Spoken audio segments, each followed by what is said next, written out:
McDonald. We don't see a lot of complete games anymore. It was the first one by the Pirates staff this year and the first career complete game for James McDonald, but he did get it done. Yeah, what an exciting night when you get the first major league complete game and you're going down the road in terms of the 6th, 7th, 8th inning, and you get to the 9th.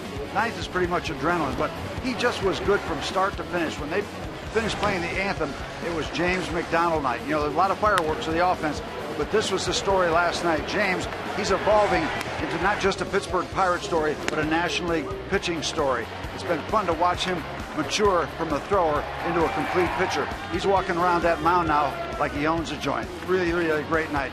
One he'll remember. And the guy who just hugged him right there, A.J. Burnett, has been a very good influence on him. A.J. goes tonight. He's looking for his 7th straight positive decision. Yeah, he's just been real good, except for one game that we kind of throw out for a variety of reasons. You throw that out, by the way, his 2.04 ERA and the other stars probably leads the National League. This guy's been around. He knows the Detroit Tigers. He's faced them a number of times, so this is no real debut against an American League team for A.J. A.J. Burnett against Doug Fister. That's the matchup. A capacity crowd is expected at PNC Park tonight to see this interleague series opener between the Tigers and the Pirates. The first pitch right around the corner on Root Sports. Let's go, Bucks!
And our house will be rocking this weekend.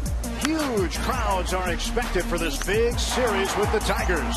Watch it with us here on Root Sports.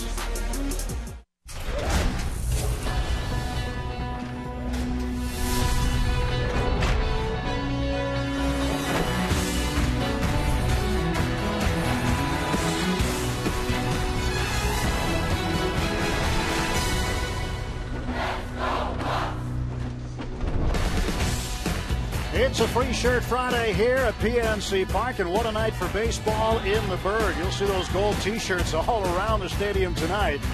Game 1 of a 3-game interleague series with the Detroit Tigers. Pirates start the night 4 games over 500, 2 games back of division-leading Cincinnati. Those seats will be full here tonight. Very happy you've joined us here on Root Sports for the opener between the Tigers and the Pirates and what expects to be a busy weekend. Anytime you see that, anytime the rotunda is jammed like that, this might be close to a record-setting weekend. You never know. Yep, and this is kind of night, one of the reasons they invented baseball. These kind of nights, this kind of energy, this kind of excitement. The Bucks are rolling pretty well, and they're going to face this group. Austin Jackson will lead off. Quentin Berry had a walk-off winner yesterday against St. Louis. Cabrera, then Prince Fielder. Last 35 games for Fielder. 351, 12 doubles, 6 home runs. He has 15 home runs against the Pirates, the most against the Bucks since 2010. Face A.J. Burnett. Western PA Chevy dealer is going to give you all the information on A.J. He's been on a nice roll. 7-2, 3.52 ERA, pitching extremely well. And he is very familiar with the Detroit Tigers. First pitch of the ball game to Austin Jackson is in for a strike.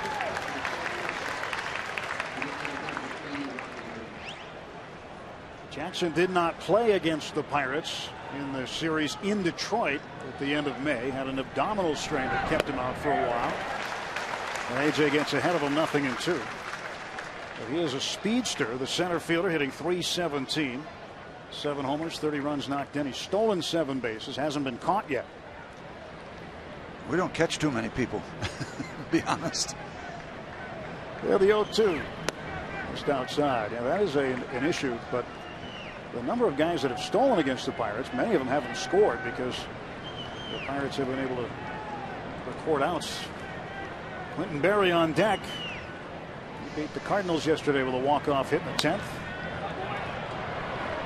It was a 2-1 win for the Tigers yesterday. The Tigers, by the way, Steve, were the last team in baseball to not have a win when scoring 1 or 2 runs until yesterday. The Minnesota Twins were the other team until they beat the Pirates 2-1 the other night. It all fits. It's all connected. This is tricky stuff. 1-2 to Jackson. Count is even, 2 balls and 2 strikes. Nothing tricky about A.J. Burnett. The last 5 starts, 7 earned runs. I mean, that's doing some serious chucking. Burnett's 2-2 to Jackson. Oh, didn't miss by much. That fills up the count at 3-2. Just horseshoes and hand grenades. Close. Payoff pitch.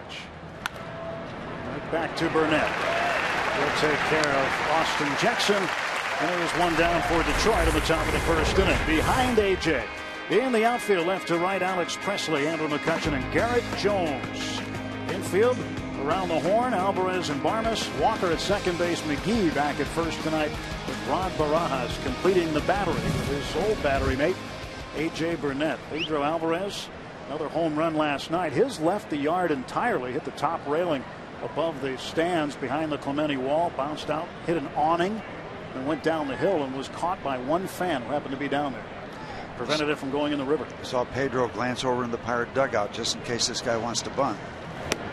Barry will take strike 1. No indication there, but Pedro in right on the grass. I don't think that A.J. Burnett is horribly worked up about pitching in interleague situations. This is interleague start number 41. 21-11 in interleague decisions for Burnett. He gets ahead of Berry 0-2.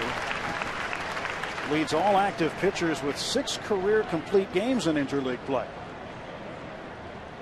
6-1 in his last 7 interleague starts.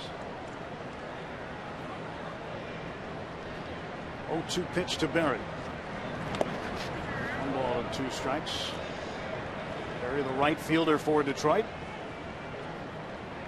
Tigers come in 34-35. Game under 500, but 2.5 in back of Cleveland, who now lead the American League Central Division. They passed the Chicago White Sox, who are a half game back. Well, they strapped it on the Cincinnati Reds for sure. Yes, yes, come on. Jeff Kellogg calling the balls and strikes. He's the crew chief. like AJ wanted that one, but Jeff didn't give it to him. Look at the Range Resources strike zone. Sometimes you get them, sometimes you don't. Missed it by that much. And the 2-2 on the way to Berry. For the second straight hitter, he'll be full. One of the things we heard about early in spring training, Ray Searage wanted his pitchers to do, make something happen in the first 3 pitches of an at bat. Preferably something good. Yeah. And payoff is up and away, and Berry is aboard. Berry is a runner too. 9 stolen bases, has not been caught stealing. You know, before we get to Mr. Cabrera, just one more note on James McDonald as you look at Jim Leland, the manager of the Tigers. That 9th inning was fun to watch J-Mac, because the first time you get a chance to get a complete game, it's how you handle that 9th inning. It's really adrenaline driven, and physically there's no problem. You're looking at the finish wire, but the thing is not to get anxious and try to get all 3 outs on one pitch, and he was very steady. I was very impressed with the way he handled the 9th inning for the first time in the big leagues. Tremendous 9th inning. And Rod Barajas, a big influence in that game. There goes the runner, Berry. Barajas throw down, not in time. Not even close. When we say word gets around, word gets around. The Pirates are not throwing many people out. Stolen base number 10 for Quentin Berry. Yeah, when you get 5-6 steps under your feet or on your way to second base before the pitcher releases the ball, and you've got some degree of speed, it's going to be easy like that. And don't think about pitching around Cabrera with Mr. Fielder in the on-deck circle. Stan was talking about protection. Good example right here. 1 ball, no strikes to Cabrera. Missed off the outside edge, 2-0. Well, you know, we had the complete game last night from James McDonald. We got a fresh bullpen. If AJ continues to work these extended counts in the early at bats, well, you might look out to that bullpen at some particular time. But that's to be determined down the road. And that guy lurking on deck always spells trouble in this ballpark. 2-0 pitch. Right there for a strike, 2-1. Mr. Cooper's partners around the base pass, the men in blue. Eric Cooper at first, Marty Foster at second, Tim Timmons at third. Working along with crew chief Jeff Kellogg. Third baseman Miguel Cabrera at the plate, 1 out and 1 on. Top of the first, pitch from Burnett. Missed again, trying to stay low and away from Cabrera. Cabrera is second in the American League with 86 hits and 55 runs batted in. You talk about a professional hitter. You're looking at one in the batter's box right now. 291 career home runs, 9 shy of 300. 3-1 to Cabrera.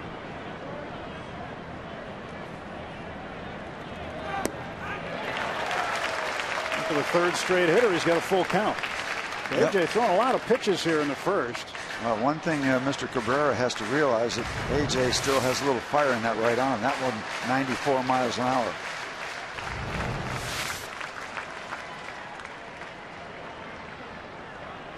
Berry off of second base. Cabrera wants time. And time is granted. 307 the average. He's got 20 doubles on the year. So the extra base hit, 34 of them.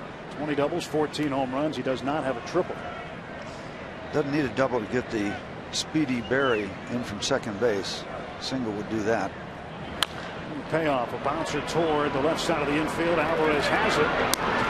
Goes there and gets the out. Big turn for Berry. Yeah, he could, because nobody's near third base. So that was kind of for show, just in case the Pirates got careless. Under the watchful eye now, Gene Lamont, former Pirate manager. It's kind of like a Pirate Managers Alumni Club in that dugout.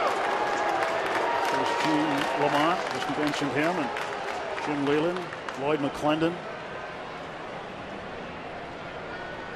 And now Prince Fielder. That's a menacing person. That's an intimidator. Young pitcher looking in at that would easily be intimidated. 2 outs and the pitch to Fielder. Fouled back for strike 1. And, Alvarez nowhere near third base, so Mr. Berry is about a third of the way to home plate. Well, Fielder comes into the game tonight with a home run once every 12.8 at bats against Pittsburgh, tops among all active major league players. And hopefully Burnett can keep him down here and record the final out in the first. 0-1. Right on the inside edge for strike 2.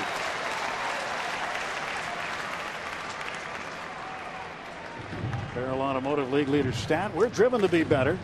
15 home runs against the Bucs since 2010. His former teammate Ryan Braun has 10 in Milwaukee. Jay Bruce of the Reds with 9. Pujols and Soriano with 8 each. 0-2 to Fielder. To the first baseman, McGee. And the Tigers strand a man at third base. A.J. Burnett gets out of the top of the first. No score here at PNC Park. And the Pirates coming to bat against Doug Fister of the Tigers.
Go to the plate for the first time tonight. Lineup brought to you by Toyota. Presley, Walker, McCutcheon, 1, 2, 3. Then the cleanup man, Garrett Jones. He's having a pretty good June. 15 games so far this month, hitting .319 with a pair of doubles, 3 home runs, including one last night. And he's driven in 10. A.J. Burnett following Varmus, batting 9th, facing the big, tall right-hander Doug Fister out of Merced, California. 28-year-old right-hander, 1-3, 2.68 ERA. 7 previous starts this year. Knocked around just once. The other one's quite good. First pitch in for a strike to Alex Presley. Stranger to the Pirates, has never faced the Bucs. Interleague start number 6. Presley, .228 hitter, 5 home runs. And the pitch. 1 ball and 1 strike to Presley. Fister came over to the Tigers last year at the trading deadline, part of a multiplayer deal with the Seattle Mariners. So the Pirates did not see him in interleague play last year when they played the Tigers, and his spot in the rotation did not come up in late May when the Pirates were in Detroit playing the Tigers at Comerica Park. A couple of trips on the DL this year. That's why this is just start number 8 for the big man. 1-2 to Presley. 2-2. Like all tall pitchers, he has a little advantage, a little something extra going for him, in that when he throws a fastball, it's not flat. It's coming from high to low. So not only a lot of speed, but you got to catch it just at the right point in the hitting zone. You might be on top of it, you might be below it. Doesn't come in flat. 2-2, right down the right field line. That's going into the corner, bouncing off the wall. Around first is Presley. He's into second base with a leadoff double. And I don't think it's going to take much to ignite this crowd. They are ready to have some fun. They're ready to rock and roll. There's extra energy all the time on these Fridays, but with the Tigers in town, they get people revved up for whatever reason. But people come out to watch the Detroit Tigers, and now you start off with a double. Oh, that Tiger. Oh, that Tiger. There used to be an old song along those lines. That hit the window of the groundskeeper's office. Manny Lopez, who keeps his office down there. That's his office window that ball hit. Great to have an office with a view. Nice. Well, Neil Walker has been struggling a bit lately. And not anymore. As he puts this one to left center field, Presley will come around third, and the Pirates take the lead 1-0. How do you like your Friday night so far? Everybody seems to have a jolly good time early in this ball game. We'll reserve judgment for the rest of that. We'll hold Roger at bay for the time being, but a nice start for sure. Away, you hit it away. John Wayner would like that one. I think we all would and do. Go with the pitch. Don't try to turn it over. So way to go, Neil. RBI number 29 for Walker. Pirates are 20-9 this year when they score first. Walker was the only position player in the lineup last night not to record a base hit. Now Andrew McCutchen has been absolutely red hot. Alex Avila, the catcher, had to struggle to make the grab that time. McCutchen at .339, 12 homers, 42 runs knocked in. He was torrid. Hotter than the weather last 2 days. Swing and a miss. Those are the only types of pitches he has not hit in the last 2, 3, or 4. The curveball, the off-speed curveball, just hot. Not too hot. 10 hot. 10 hot. Yeah. 7 for 11 hot. 3 for 4 with 3 runs batted in last night. They haven't got many fastballs past him, I tell you that. Some breaking balls, yeah, he's been out in front, but he's just so confident right now that he's just turning those swings loose. Jim Leyland still makes his home in Pittsburgh. 2-1. And a pitch on the inside edge for a called strike. And it's 2-2 to Andrew McCutchen. Yep. And Jim Leyland is sincere when he talks about his home in Pittsburgh. It's not just lip service. Married a Western Pennsylvania lady, Katie. That one off. That was a last second. Okay, we're going to swing at that. That was an emergency swing. Kind of a late twitch. Well, you were talking about fastballs too, Steve. The average that McCutchen has against fastballs this year, .365. Well, that was I don't want to strike out swing. Yep. Well, let me just extend this at bat. 2-2 count. Nobody out. Walker at first. That gets away, and Walker goes down to second. Wild pitch is charged to Doug Fister. His first. I think you were telling me before the game that people, a little sideline on Doug Fister, good fastball, slider, change, big traditional package, but people don't run on him. For a big man, usually you run on a guy like that because it takes them a while to uncoil, but he's done a fabulous job holding runners and preventing them from stealing bases. In 78 outings prior to tonight, only 6 stolen bases allowed when he's on the hill. McCutchen smacks one into left field, a base hit. Walker is going to be held at third. And the Pirates with 3 straight hits to start their half of the first. Yep, I was trying to wave him around, but Nick Leyva did the right thing. Nobody out. Don't take a chance of him getting thrown out. That base hit cost Andrew a bat, but he's got lots of bats, and he's got lots of swings. So when you're hot, this is what happens. You break the bat, get a little looper base hit. Well, the bat died a winner, and the crowd, well, they love it when number 22 gets on base. Why not? It'd be interesting because you don't know when Andrew's going to take off. He's stolen 14 bases, and I'm sure everybody in the ball club is aware of the job that Fister does. And I don't know if you'd even think about taking a risk now. You've got this tall right-hander with his entire self back on his heels. Yesterday was Garrett Jones' 31st birthday, and he He celebrated it with a 2-run home run in the 7th inning. His 8th homer of the season. So first and third, nobody out. And Jones lets that one go for strike 1. Garrett has hit safely in 12 of his last 15 starts. Pfister has given up 4 home runs prior to tonight in 7 starts. Bluff to third, bluff to first move. Doug Pfister out of Fresno State. He was an all-Western Athletic Conference performer his senior year in 2006. Jones fouls it off, and it's 0-2. And the one that he knocked out of the yard, it was a laser beam, frozen rope style. Happy birthday to you. Happy birthday to you. Way to celebrate the first day of summer. Nice way to do it. 0-2 pitch. Tried to get him with an off-speed pitch.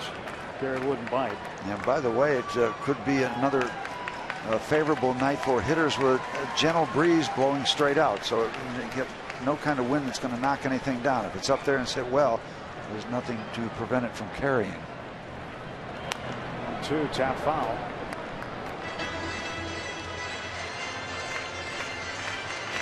It's great when Garrett produces. He's fun to watch hit. He's got it going. He did have a bit of a slump early in the season, but has certainly worked his way out of it here in the month of June, earning another start in the outfield. Casey McGee doing a good job supplanting himself as the first baseman because of his offensive production. He's been hard to get out of the lineup. And a slow roller to the left side. And that is a double play, but the Tigers trade 2 for 1.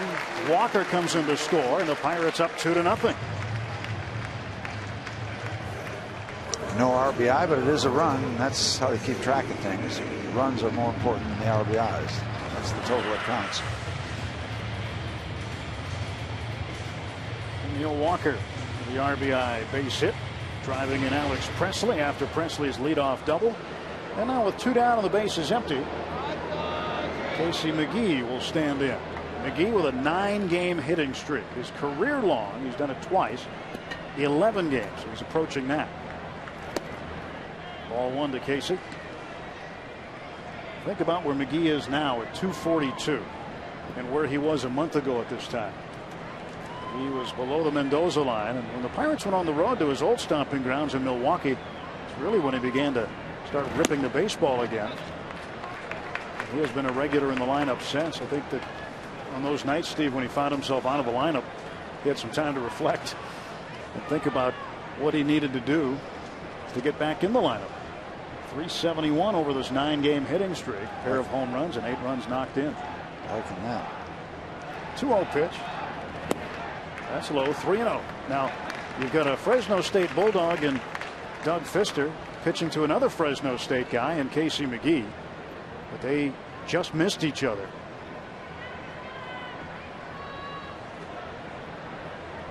.30. McGee lets that one go for a strike. McGee was there earlier and was already playing professionally when Pfister came on to campus.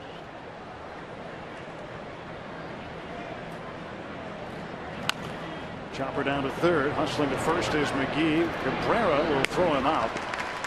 Pirates get 2 runs on 3 hits. Nobody left. And after an inning full, A.J. Burnett's got himself a 2-0 lead.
Sports is brought to you by Chevrolet and their award-winning cars, trucks, and crossovers.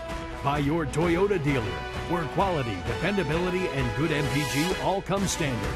Toyota, moving forward. And by Day Automotive. We're going to make your day. Let's go, Bucks. Great shots from last night's memorable night for James McDonald, his first career complete game victory. And A.J. Burnett starts off Delman Young with a strike as we start the second inning. With Dan Potash and Steve Blass, I'm Tim Neverett. Jay Mack, a well-earned rest tonight. 0-1 pitch. Swing and a miss, strike two. Steve, when you pitch a complete game, and you pitched a bunch of them, even though your arm might feel a little tired the next day, don't you feel like you want to just get out there and do it again? No, but you feel awful good. I don't know about one. Yeah, you're ready to pitch again. You are looking forward to your next turn, but it is a fun day. It is a fun day the day after you go 9 innings. Your body has kind of a soreness, but it's a good sore. It's a good soreness, good tired. And you stretch yourself out. You might play some catch. Usually, maybe the day after, a day to savor it before you start revving up for that next start. But it's a great feeling. Great feeling to come to the ballpark the next day. Just won a major league game and you pitched the whole thing. Were you sore after Game 7 in '71? I don't know. I didn't Do you remember anything? I don't remember much for about 2 weeks. I was numb for a day or so, just naturally numb, and then got comfortably numb. Alex Avila, the catcher, 1 ball, no strikes. A lot of celebrating in Pittsburgh, back in Connecticut. It was just a joyous time. It really was. And a lot of help celebrating back home. 1-1. Yeah, I'm sure everybody wanted to join in. Oh yeah, yeah. Don't you have? It was an all skate. Everybody was not only anxious to get in, but everybody was invited to join the celebration. But don't you have somebody from your hometown here? Yeah. Rick Thurston, originally from Salisbury, one of the small towns that comprise our Litchfield County up there, and he now lives in Tennessee. And we had our 65 Roses reception last night for people who are trying to raise money for research for cystic fibrosis. He has a daughter. He lives in Tennessee. They drove all the way up here from there to join our 65 Roses Club. Jeff Carsons does a lot of great things for cystic fibrosis. I have a nephew who is 33 years old right now, and that's a long time for a person suffering with that disease. Robert John, back in Connecticut. Thank you, Jeff, for what you do. Jeff's got another rehab start coming up pretty soon before he rejoins the big league club. 2-2 pitch to Avila. That one came in just a bit high. The minute I saw Avila's name in the lineup, I looked to see if he's any relation to Bobby Avila, the old second baseman for the Cleveland Indians. My beloved Indians back in 1954. He won the batting title. Bobby, they call him Beto, B-E-T-O. That was his nickname. 1 out, but a full count to the Tiger catcher. And the payoff missed, and A.J.'s walked his second man tonight. Let's take a look now at our Rivers Casino tips to win. No fisters off fister. That means hit the good part of the bat. You know, you don't want to get off the handle, fist on the just off the fist. So hit it solid. Muzzle the baddest Tiger. That would be Prince Fielder. Yep. And forget last night. You know, that was wonderful, but it's all about pitching. Don't lose track that pitching gets it done. Tigers shortstop Johnny Peralta. Takes a strike. That guy's pretty good too. Justin Verlander. Yep. Pirates will see him on Sunday afternoon. I had a chance to meet and talk with him for a bit tonight. Going to sit down and do a little interview for our radio pregame for Sunday. A classy young man as well as one terrific pitcher. Looking forward to that. 0-1. Another breaking ball in for a strike. And Verlander will oppose Kevin Correa on Sunday afternoon. I'll remember what happened the last time Verlander faced the Tigers. Josh Harrison broke up the no-hitter in the 9th inning. That was when Verlander one-hit the Pirates. That was spectacular. And Peralta to center field. There's McCutcheon in the sun, makes the catch. It's kind of easy and comfortable to say Andrew McCutchen in the sun. Still a little bit of that half moon existing out there, and that ball got all the way out to that existing lingering sunlight. It was a problem for Willingham with that home run that Harrison hit. Right. Yeah, and I talked to Josh about that yesterday. He saw the video finally. Yeah, that thing can come in that far just before the game starts, and then it moves up. Santiago, the second baseman, down the left field line. Presley a long run. He makes a catch. Oh, great play, Alex Presley. What a start he's having to tonight's game. Didn't quit on the play. Great example. Don't quit. Don't ever quit on anything. Alex Presley taking one away from Santiago.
Lead off, facing Doug Fister, Alvarez, Barajas, and Barmas. And a Parrott, always present. He got to be a little more comfortable tonight with the heat gone. What a perfect night. Just spectacular. 81 degrees at game time tonight. No humidity. Very, very comfortable. Yeah. Perfect night for a sellout.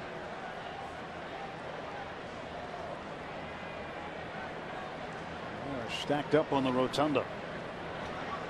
Going to be stacked up all weekend up there. Pedro didn't pull the trigger on the 0-1. Pedro with home run number 13 last night. He now shares the lead in the National League with David Freese of the Cardinals for the most home runs by a third baseman.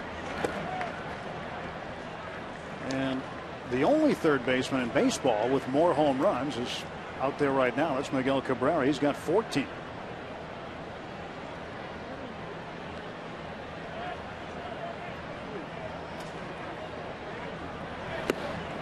Two balls, two strikes to Alvarez.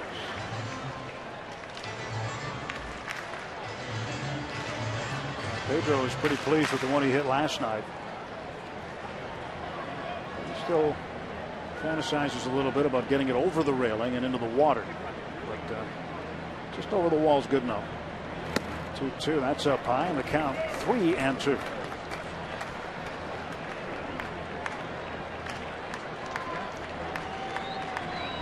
I think Pedro's got the strength to do it. He's got to hit it down the line, I think, to do it. But there's no question. He's got the strength to clear the back hill and get it in the Allegheny. Well, the ball he hit last night was well out toward right center field, so it's not a ball he pulled down the line. If the ball he hit last night is down the line, it's got a chance of getting over. PNC achievement. Pedro Alvarez, over his last 6 games, has been outstanding. 9 for 20, 2 doubles, 5 home runs, 10 runs batted in. And last night, this one for the achiever in you, off the railing, off the awning, nothing but net, and a base hit. Alvarez keeps swinging a good bat. He has been described as a difference maker, and he is just that. That is hit right. That's not a fister. That he almost hit a fister by hitting the pitcher, but that ball was hit right on the good part of the bat. 4th hit of the night for the Pirates from the bottom of the 2nd inning. Bucks up 2-0. Alvarez, the leadoff base hit. Rod Barajas standing in. Rod last night hit his 7th home run of the season. Got it the 6th. And he hit it to one of the deepest parts of the ballpark, deep left center field. And good hang time. Way up in the air. Yeah, Rod's, he's just country strong, this guy.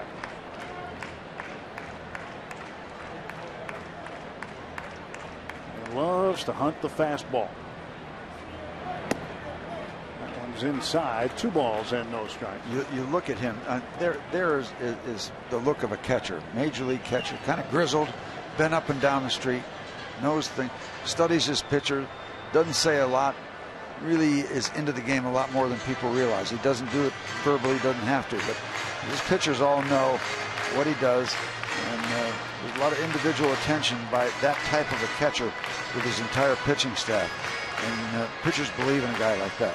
I mean, he looks like a catcher, moves like a catcher, and he thinks like a catcher, and those are compliments. To left center field, and this one's going to drop for a base hit.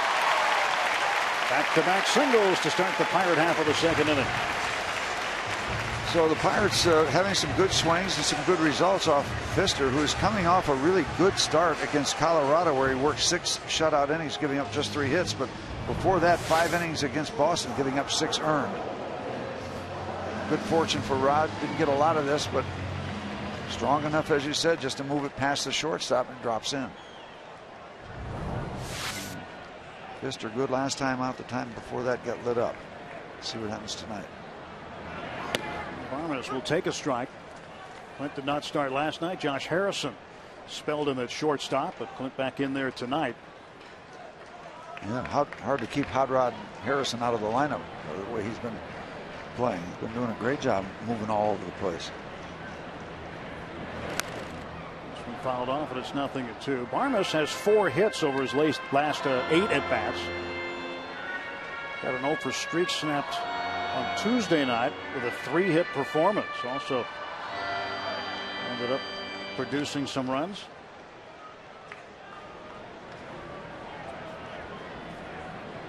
6 out of 18 over his last 5 games at home.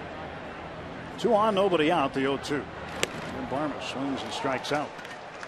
Pfister got him on 3 pitches.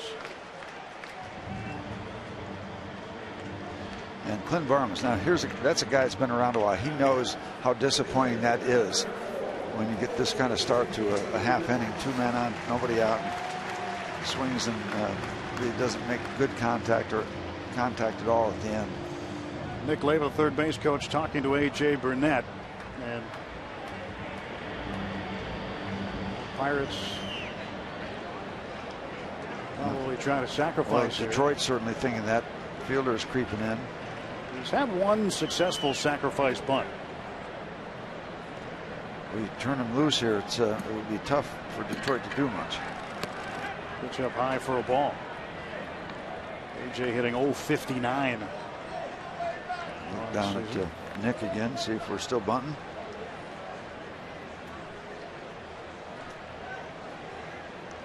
Cabrera staying close to third base with runners at first and second. Fielder charging. Burnett pulls the bat back and takes ball 2. Well, with Fielder right on top of him, usually you want to just bunt the ball toward first base, but with him right on top of you, you almost got to change that approach and try to bunt the ball down the third base line. Cabrera's further away. Look at You know what you do here? You swing and miss and throw the bat at fielder and then run. Right back to the pitcher. Pfister wheels, throws to third. He throws it away.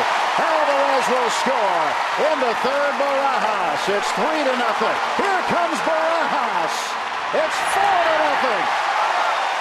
Well, the Tigers couldn't find the baseball. And when they found it, they threw it away.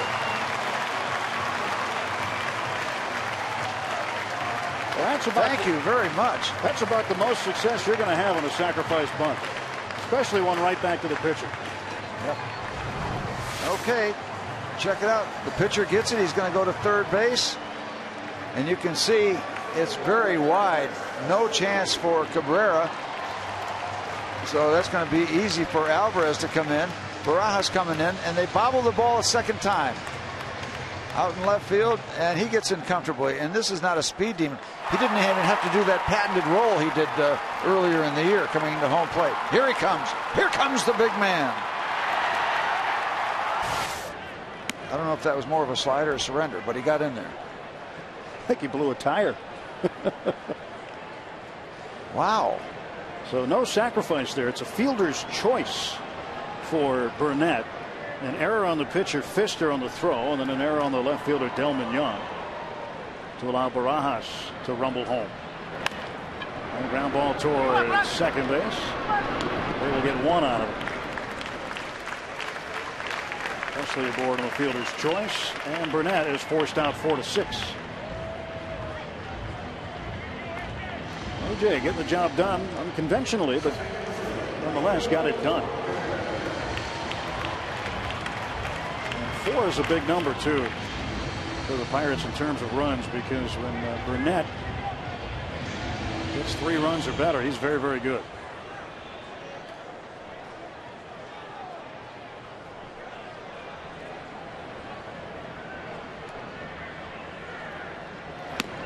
When AJ Burnett gets at least 3 runs of support, go back to last year, he's 15-3 over 25 starts.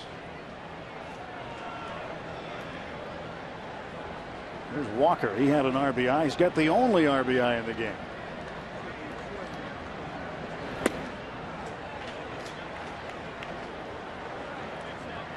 Remember, he came in to score when Jones hit into the 6-4-3 double play, so no run batted in for Jones.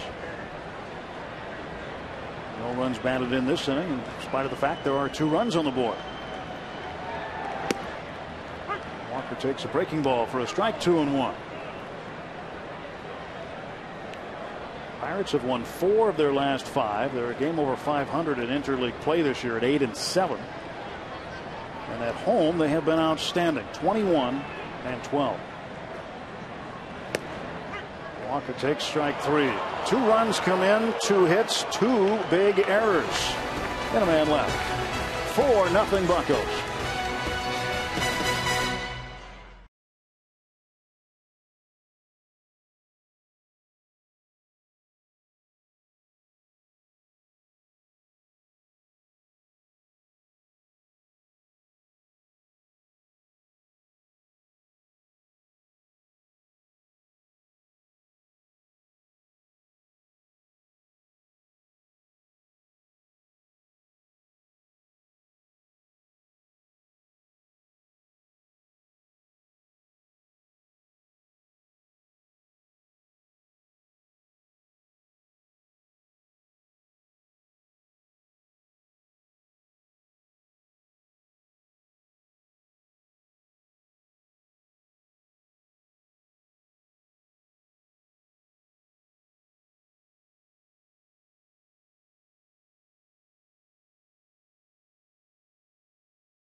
6-pack is available every Friday and Sunday Pirates home game this season. Get a hot dog, pretzel, Pepsi product, and an outfield box seat, all for only $24. For tickets, go to pirates.com/Pepsi Max.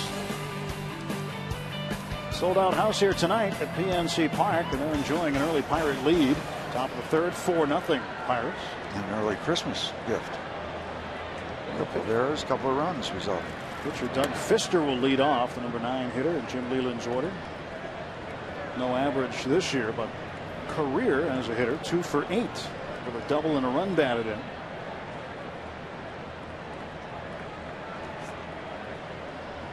AJ's 1-0. Now you just have another good inning with 2 runs, and the pitcher leads off. You really have an opportunity here to have a decent inning. Get the guy who doesn't hit normally. Get that started. Yeah, take advantage of your best matchup.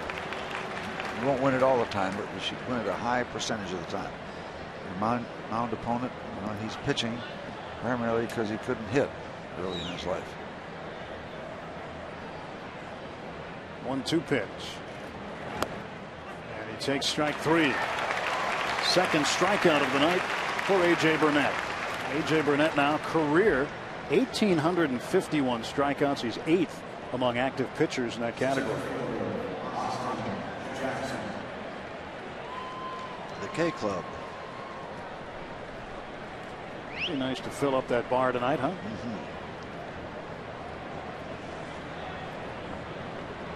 Jim Leyland can't be happy with what he saw in the bottom of the second inning, but been around long enough to know that those kind of things happen. There's Austin Jackson's second time around, and he takes a strike. Jackson bounced out on a full count pitch to Burnett to start the ball game. The highest volume cliche. It's part of the game. I use more than any other. It's the reason it's a cliche is because it's accurate. They're not getting ahead.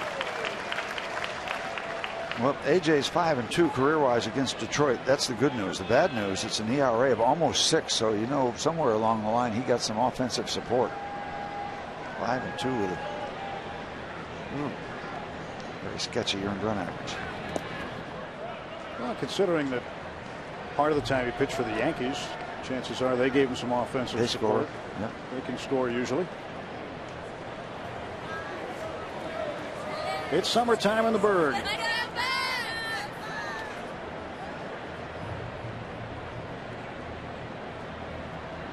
Burnett's 1-2 pitch. Fought off foul by Jackson.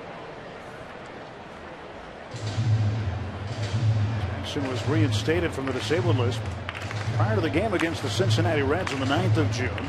He was out since the 17th of May with an abdominal strain, so he didn't play against the Pirates first time around. There's some thought he might come back during that series, but Jim Leyland held him out the whole time. 2-2.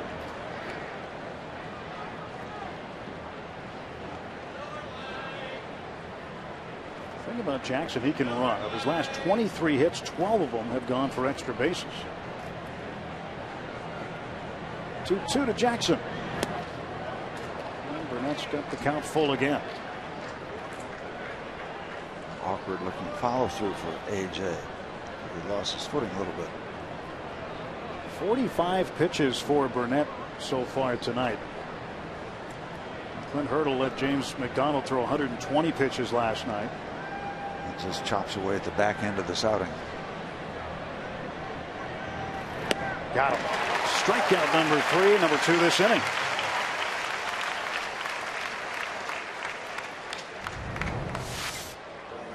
Little heat right down the middle. A center cut fastball. Still kind of tough to catch up with mid-90s fastball. Still looks fast on the AGH cam when you slow it down. Yep. Relatively speaking, of course. Well, Quentin Berry batting. Base is empty, 2 down. Alvarez in on the grass at third. Ball 1 to Berry. He walked his first time up, stole second base. His 10th steal of the season.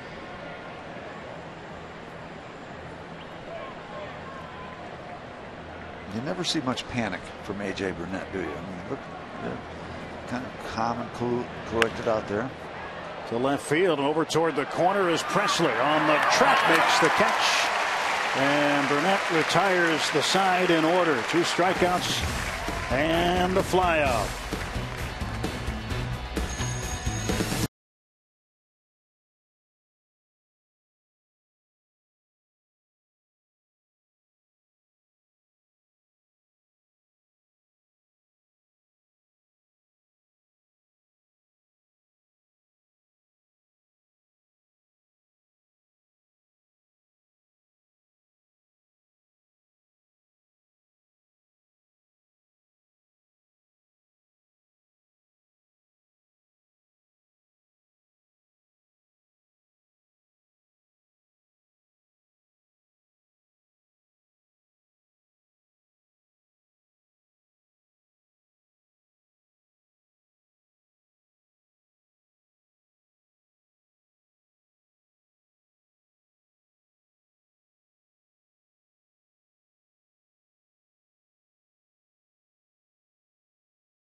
All-Star game in Kansas City. Help send your favorite Pirates to this year's All-Star game. Voting up to 25 times at Pirates.com. Visit Pirates.com. Cast your vote now. Pirates.com/vote. Adam McCutchen is 1 for 1. Pirates with a 4-0 lead. Bottom of the 3rd.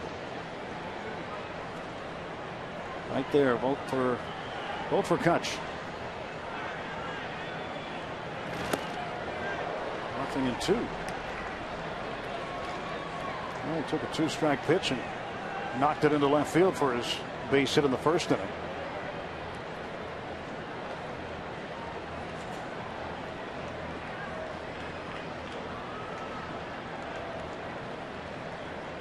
Got a brand new bat. Still 0-2. When a guy is as hot as McCutchen has been over the last couple of weeks, when you're in the clubhouse with him, do you have much interaction with him? Do you leave him alone? Just let him go through his daily routine, stay hot? When a guy's hot, don't say a word to him. You don't want to break the spell. He is red hot. 2 for 2. The 0-2 pitch into center field and the leadoff single. The Pirates have had a leadoff hit in each of the first 3 innings now. Ball looked down and away. No, just away. Right back through the middle, similar to the way Pedro hit the ball.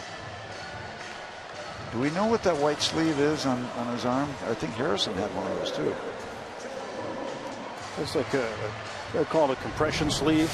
Yeah. Okay. Tell me more. Helps circulation. Why not have them on both arms? Huh? There's a lot of mysteries. I'm not sure. Yeah. It's on his throwing arm. Keep it warm. Okay. Hey, whatever he's doing, got to endorse. And my next question is, why doesn't everybody do it now with the way he's going? Well, my guess is there's going to be a number of little leaguers doing it around the area pretty soon. I'm thinking about trying. If they're not doing it already. They like to emulate the stars. Yep. I've seen a bunch of them doing the Zoltan thing. Yeah.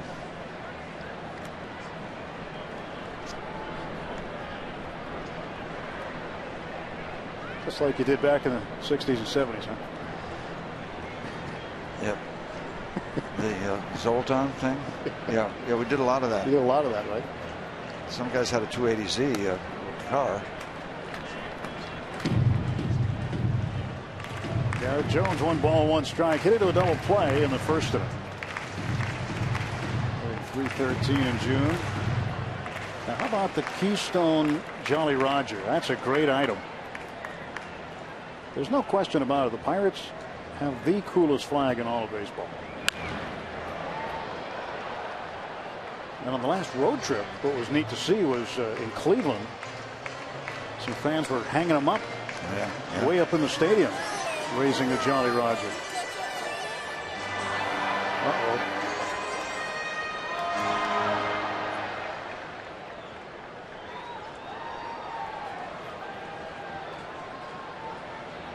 Nobody out. McCutchen at first. Here's the pitch. That's foul off. Notice McCutchen hasn't broken for second. You might think this would be a situation he'd run in. Doug Fister holds runners very well for a right-handed pitcher. Big guy too at 6'8".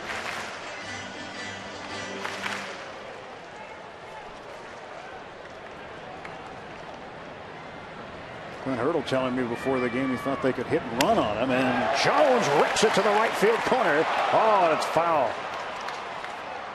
Looked like it was heading for the corner, and he pulled it. It just hooked foul.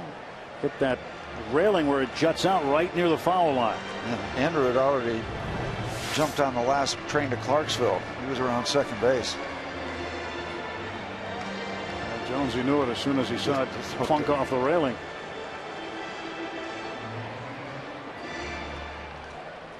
See, that one took a big bounce. There's a cement base that if you hit that thing, you're going to get a lot of bounce.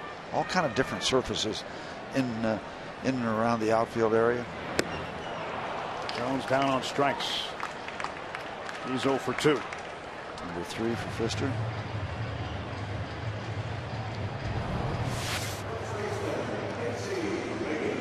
Going to chase upstairs.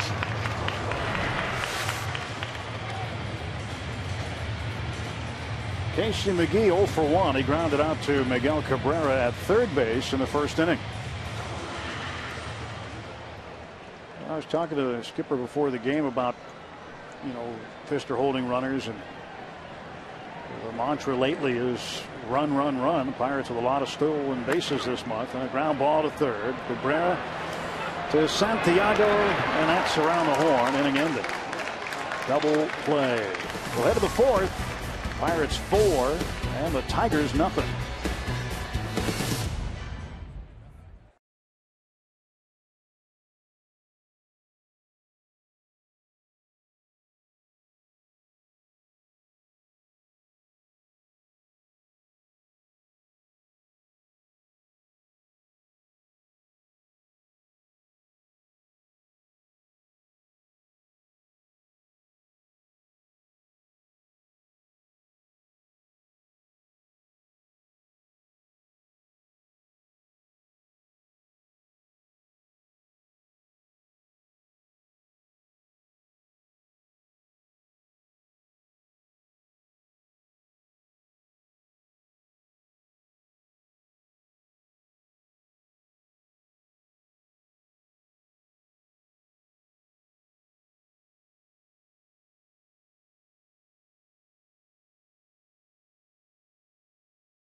Pittsburgh's own Don Kelly left the game yesterday, banged up his left knee while chasing a foul ball and making a catch up against the wall. Andy Dirks, an outfielder. Gerald Laird, a catcher, out. Victor Martinez has been out with surgery on his left knee. And Jose Valverde, a sprained right wrist. He's day to day. Pirates and Tigers. This is the final interleague series of 2012. Well, you don't want to have a sprained right wrist if you're a right-hand pitcher. That's for sure. Probably doesn't help. Burnett facing Cabrera in the fourth. Ball one to Cabrera, who bounced out to Pedro Alvarez at third base in the first inning. Quite a 1-2 punch here with Miguel Cabrera and Prince Fielder. 25 home runs between them, 100 RBIs.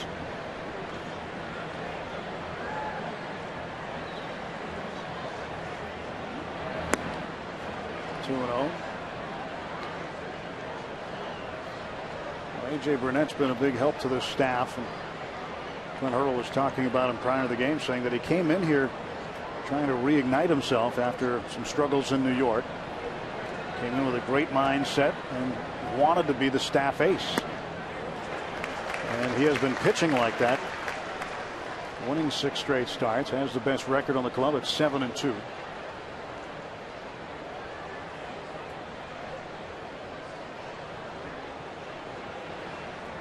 Searage was fairly excited about the acquisition in the offseason of Burnett. 2-2 to Cabrera. Still can have those good hitters a little bit late on that good fastball upstairs. He's touched 94. Right behind Josh Hamilton. Hamilton with 64. Adam Dunn of the White Sox 2 behind Cabrera. Strike 3, got him. 92 miles an hour outside the strike zone. You want to chase that? You're going to take that lumber back to the bench a lot. Fastball off the corner. Number 4 for AJ. Prince Fielder bounced out to McGee, former teammate in Milwaukee, at first base in the first. Pirates with a shift on. Alvarez has vacated third. He's out in short right field. Pitch a strike.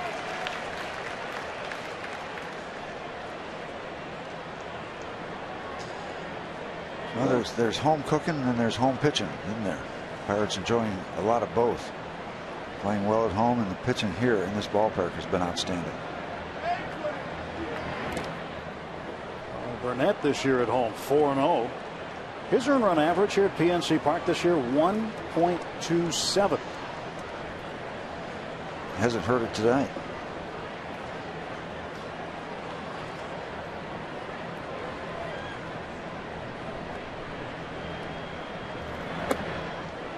Two balls and a strike to Fielder.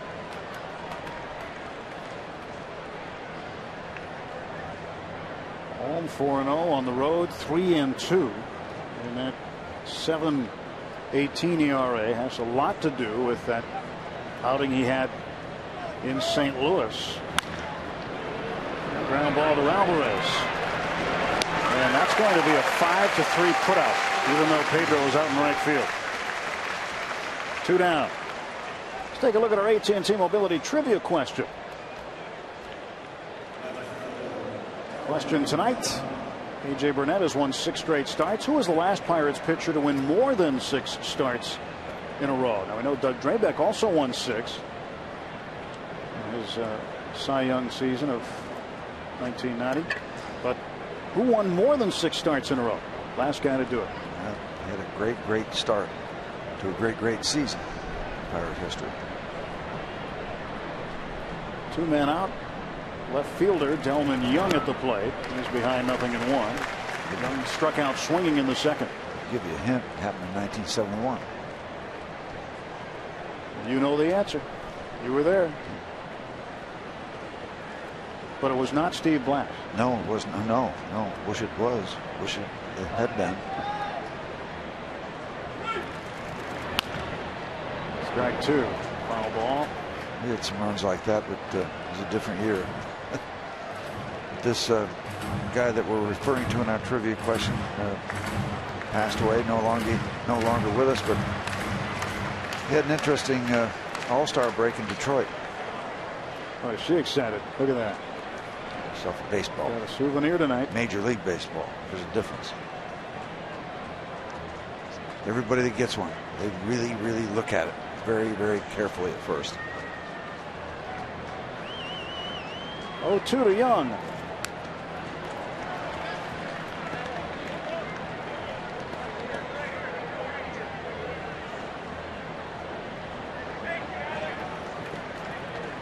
cheering for the Tigers.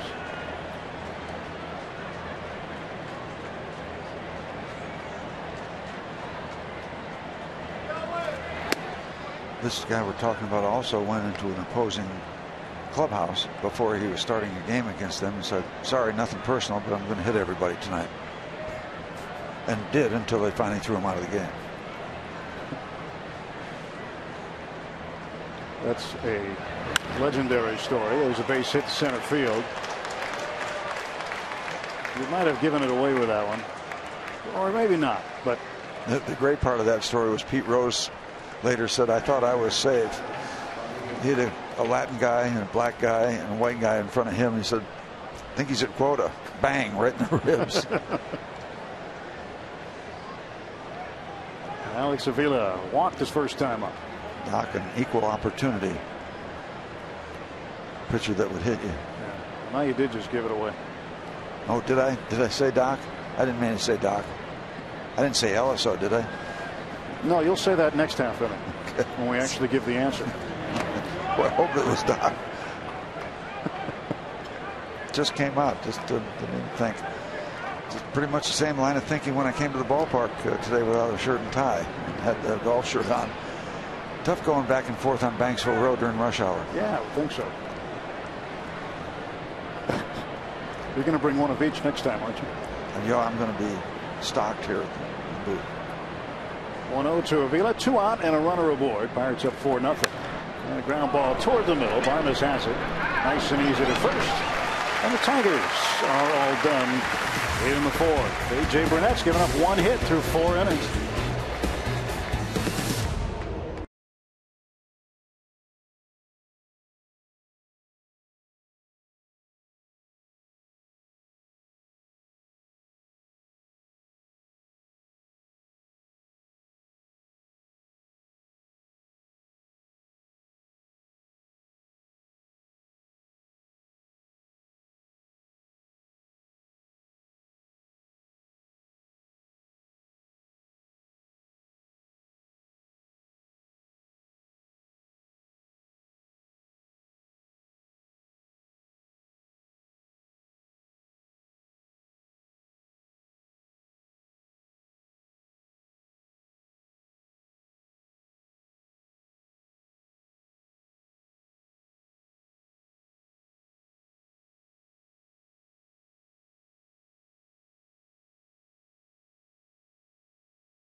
Ryan Dolan, yeah, getting the Twins in front of the Reds.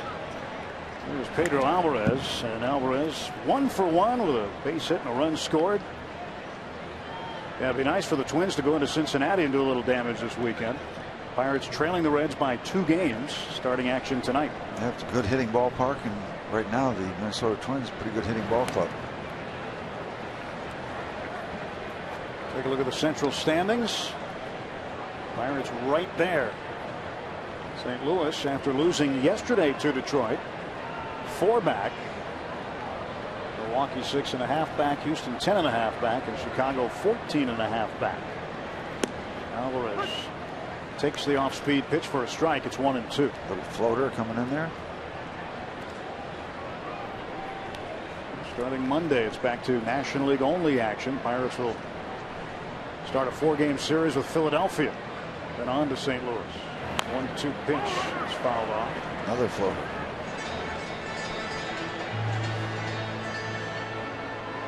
I've seen it many times. They'll show Pedro a couple off-speed, real off-speed pitches, and then come back with a high fastball. It's not automatic. It doesn't happen all the time, but it's happened a lot. Let's see where Pfister goes now. Out in front, 1-2 after a couple of real slow curveballs.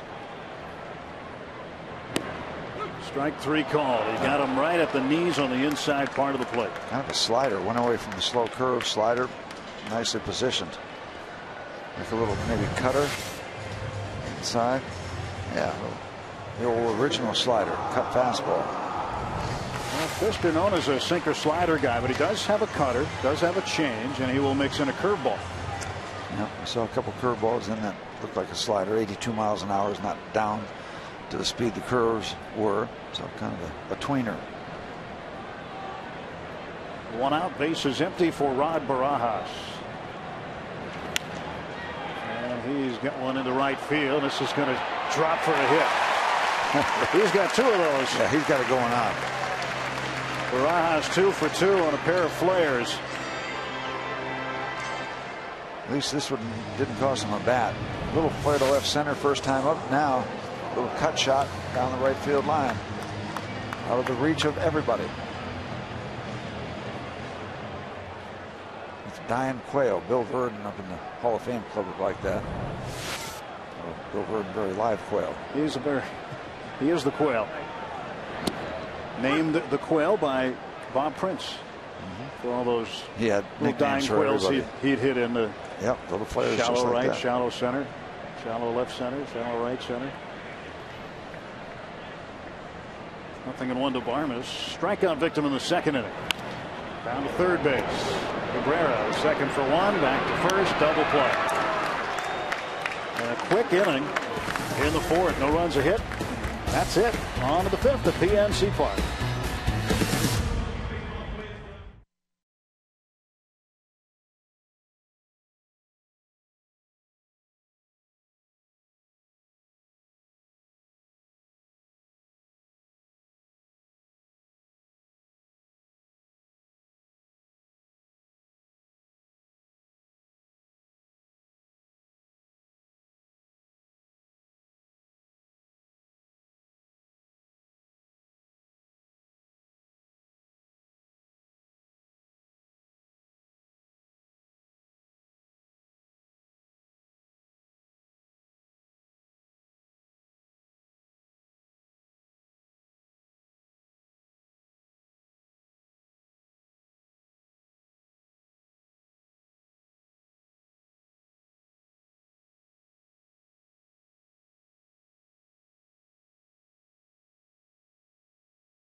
Away from a very unique anniversary for former Pirate manager Lloyd McClendon and a certain base that's just a few feet away of the Tiger dugout. Let's take you back to June 26th, 2001, and how could you forget the moment when Lloyd was very displeased with the call at first base, went out to first base to argue the call, so upset that he decided to take first base with him back to the dugout. You don't see this every day. And it was certainly a legendary moment for legendary Lloyd, who's also known for hitting 5 home runs in 5 at-bats in the Little League World Series. But, guys, I think that this, soon to be 11 years to the day, ranks very high on that legendary list, no? Yeah, I would say that he led all managers in stolen bases that year. Make sure you got to keep an eye on that base there, Danny. Make sure no one walks off with it. I think what was really unique about it even more so was that the next day, the Pirates actually had I think it was Brian Giles had an empty locker stall next to his locker, and they made like a little shrine. They actually had the base there and candles lit because Lloyd was suspended for the next game. That's good stuff. Worshiping at the Church of Baseball. That's right. Oh, one pitch to Peralta. He fouls it off. 0-2 to Johnny Peralta, who lined out in the second inning, lined out to McCutchen in center field. Lloyd McClendon is here. Jeff Bannister, all part of the poker group when I was traveling with the ball club.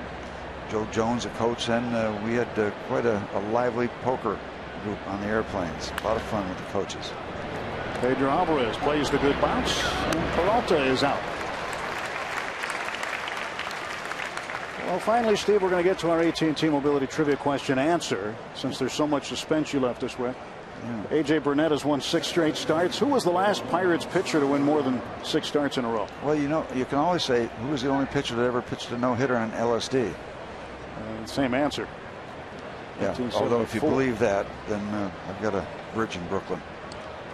I'd love to sell it to you. Still pitched a no-hitter. Yeah, he did. That part's true. Absolutely. And Bill Mazeroski made a great play to preserve it. 1 out. Ramon Santiago, the second baseman, takes strike 1. In San Diego, Doc pitched a no-no and told all the writers that's what he was dealing with. So they all ran into the rest of us pitchers and said, "Is that true?" He said, "No, we're going to hedge our bet and go get some ourselves. If you write that, we'll chase you down and kill you." So that was when you could have fun with the writers. Yeah, you try to do that today. Yeah, you're on Sports Center and then in court. Well, they're going to tweet it first. Yeah. It's going to be in a blog. Yeah. Who knows? Might even end up in a book. Yeah, really. Yeah. That's right. You know anybody who's written one lately? I don't know, but some of those stories in that book are even true. All of them. All of them? Yep. Except the ones that aren't. 1 and 2. 2 balls, 2 strikes now to Ramon Santiago.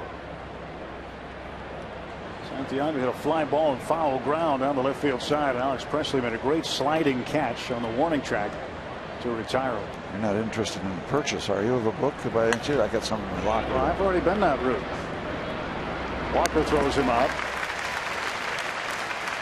I don't know your stock line is. Well, you know, you got family members, and everybody in the family should have one. Yeah. Now, don't give people the wrong impression. I did give you one. Let's get it on the books. And look at this. Crowded house tonight. The house is packed. Is that up on the concourse? People are waiting to buy a hot dog. Again, when you see the rotunda, and they're standing several deep in the rotunda, it's going to be a big, big night. On this kind of night, this kind of setting, this kind of ballpark, these kind of fans, boy, all good. It's all good. Fisker trying to bunt his way on. Wonderful night for a baseball game in Pittsburgh, Pennsylvania. Think this is not a baseball town? Check this little scene out. It's a great baseball town. What a great shot. You know, I mean, from inside the rotunda, looking out onto the field, right down the left field line, and best backdrop in sports. Wherever you look, I mean, wherever you look here.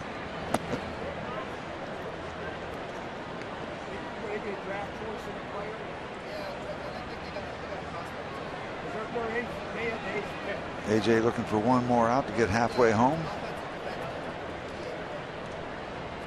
For his part, more than halfway home. And 1 pitch away from striking out Fisker for the second time. There's stages for starting pitchers. First of all, you want to make sure you go 5, so you qualify for a win, and then you grind out 6 and 7. 8 can be a stretch, and then the adrenaline gets you through the 9th. There you go. You got a formula for a complete game.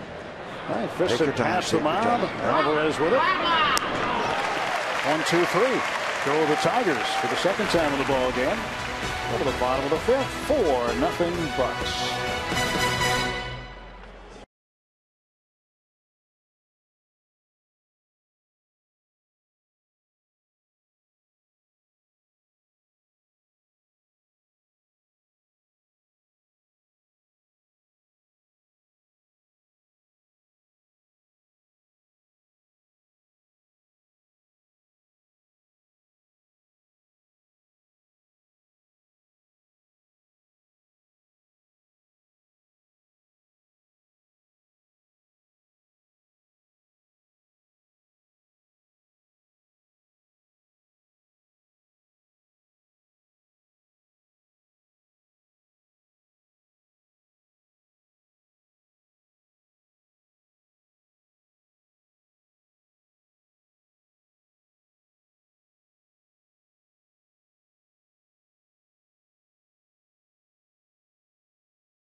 Kids 14 and younger receive a Pirates braided necklace thanks to Trib Total Media. Come early for the #1 Cochran Family Fun Zone on Federal Street. Stay after. Kids get to run the bases. Thanks to H.K. Anderson Pretzels. Pirates.com to get your tickets. He's got a little braided necklace going on, but he'll get a new one if he comes back on Sunday. Pfister delivering to A.J. Burnett. 1 ball and 1 strike. He doesn't have a necklace. He needs one. She needs one. They got their T-shirts tonight on a Free Shirt Friday. Yeah, there's a sea of yellow. Almost looks like Heinz Field when there's no football game over there. It looks like the seats. Yeah. A lot of gold. You see the smattering of gold throughout this sold-out house tonight. Breaking ball in for a called 3rd strike, and Burnett goes down looking to start the Pirates half of the 5th. Root Sports Game Connect. Now we know you tried it the other night. A lot of folks did, and whether you use your laptop or the iPad, it's got some real neat features. The one I like here is the gas tank. Tells you how much is left in the gas tank. Right? Yeah, thank you for the prompt there, Steve. So this is a PowerPoint presentation, by the way. Well, see, it goes up. I'm sorry to disturb you there, but it goes up and down. That startled you. Does a lot of things. There's another player, another gas tank, maybe the same gas tank. See these here on the other side? Those are tweets, by the way. Tweets. Okay. So it says team leaders, but you say tweets. No, but on the other side. On the other side. Yeah, it's the game conversation right here. It's going on. So one place you can tweet. There's also a place up here near the top, where you can ask the broadcast booth. And we'll get some questions tonight. So it's kind of one-stop shopping where you can let's talk it over. Discuss the game with other fans. You can see what's happening, the score, the pitches. You can get player matchups, batter, pitcher matchups, things like that. As they say professionally, join the conversation. Yes, that's it. There you go. So Root Sports Game Connect. Go to rootsports.com. That's rootsports.com. Click on the tab that says Game Connect. And you will be connected to this game in many, many ways. Social media, just one of the ways. 1 out. There is a lot of information you just showed me. Presley hits this one well. Going back after it, the center fielder Jackson on the warning track makes the catch. 2 men out. Now we know a lot of folks tried it a couple of nights ago, and we debuted it on All Access night. Great response, wasn't it? Oh yeah, good response. So people going back for seconds, that's for sure.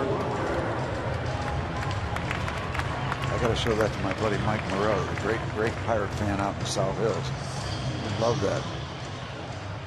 It's magic. I mean, you don't have a dial to turn. You don't have to get a different channel. You just move your fingers up and down, sideways and around. And there it is. It's a great second screen experience. So when you're at home watching the game, you can have a second screen with you like this, that you can have with you as you watch the game, and you can look at some of the things and say, well, okay, now I understand why this pitcher is going to pitch against this hitter. Matchups. Matchups. For example, you got Andrew McCutcheon here, team leaders. Be careful now with me. Right, then you go to Social Buzz. Social Buzz, yeah. Always a personal favorite. Yeah, it'll take you to an area where the people are talking social media about that. Zeroes right in on it. Yeah. So this is good. I can work with that. You can work with that? As I touched my wife's computer and the garage door went up. This is going to be a lot better. It's going to be all right. I'm going to be all right. I'm going to make it.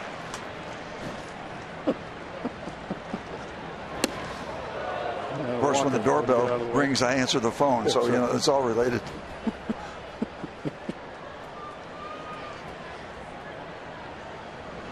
It's fun when you're winning. 4-zip bucks halfway through this contest. 2-2 pitch to Walker. He takes strike 3 for the second consecutive at bat. Neil Walker goes down looking, and Pfister gets the Pirates in order, striking out 2.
Tonight, and home plate umpire Jeff Kellogg calls strike 3. Look at the first pitch. There was also a called strike right below where that pitch in the at bat was called strike 3. So he at least was consistent on the outside of the plate. And Neal not very happy. We don't see him that demonstrative at the plate normally after something goes against him. He's trying not to show the umpire up, but he is not happy with that call. Meanwhile, Mr. Burnett just keeps on dealing.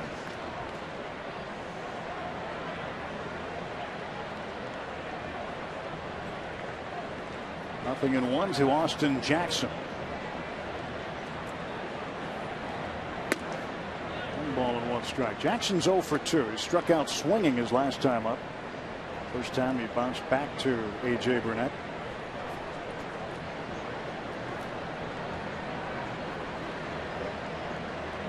Here comes the 1-1 to Austin Jackson. 2-1. Key inning for AJ. I think he's at the top of the batting order. There's a lot of speed there. This game is not out of hand because Pfister's gotten it together. You'd love to put a 0 up here at the top of this batting order. Keep that speed off the base paths and make them earn everything. 2 balls, 2 strikes. And nothing to complain about. AJ has been terrific. 1 hit given up in the first 5 innings.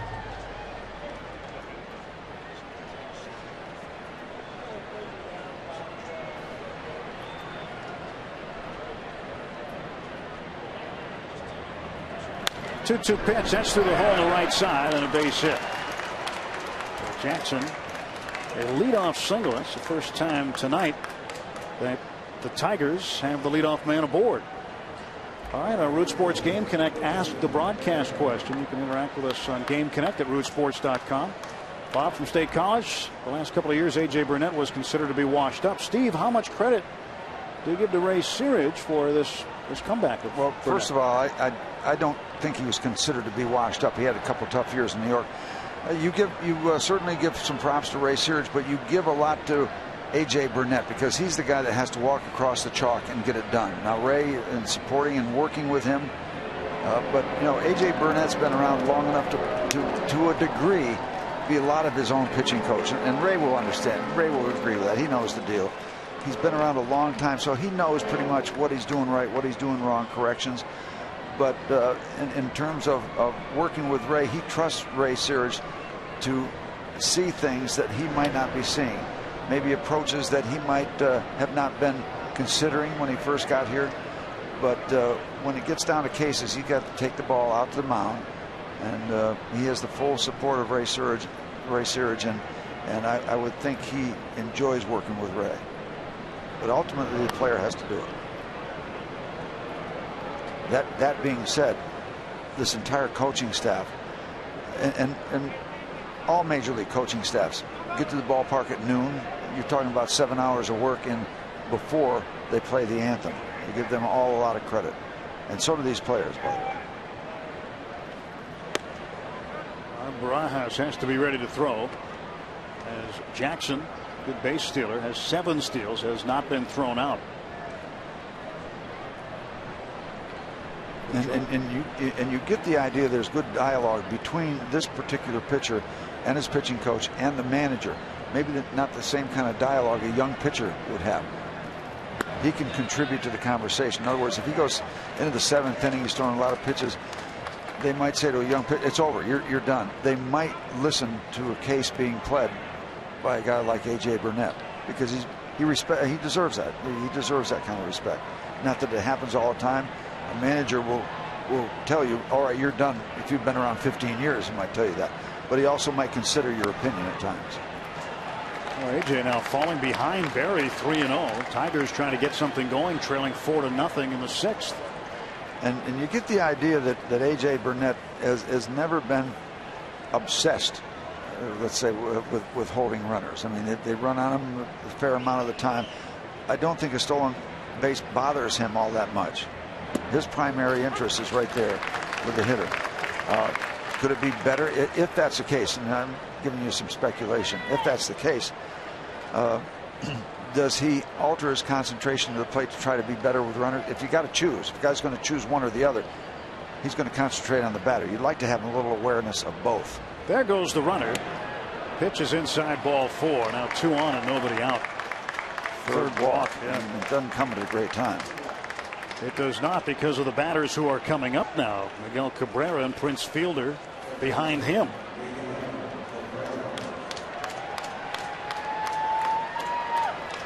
His Zoltan shirt. He's holding on to his free shirt Friday shirt. At least he's got one. That's not Zorro? No, that's Zoltan. Zoltan, yeah. That's the thing the Pirates do in the clubhouse. On the field, Jared Hughes quickly getting to the mound in the bullpen. They're going to be honing in on 90 pitches. Now Cabrera hits into a lot of double plays, 12. But he also hits the ball very hard. There's two sides to that coin. First pitch to Miguel Cabrera is inside for a ball.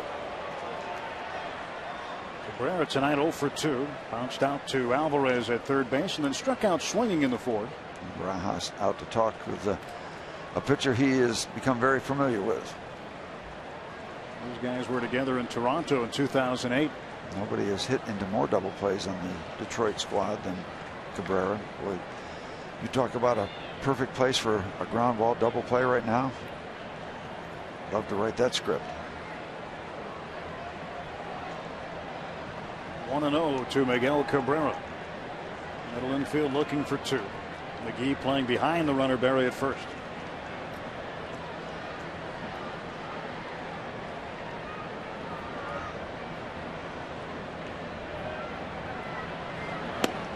Strike 1.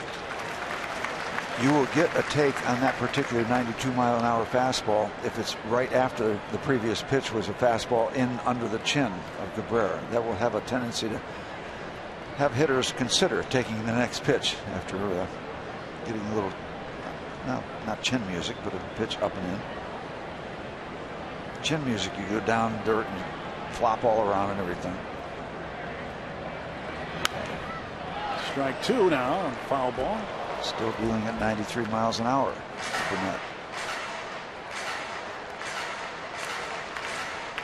Cabrera had a similar situation happen to him in terms of injury in spring training. Took a ground ball off the orbital bone. If you look closely under his right eye, you can see the scar. A.J. Burnett had that happen in a bunting drill. So both missed time due to a cracked orbital bone. A couple of gunslingers there.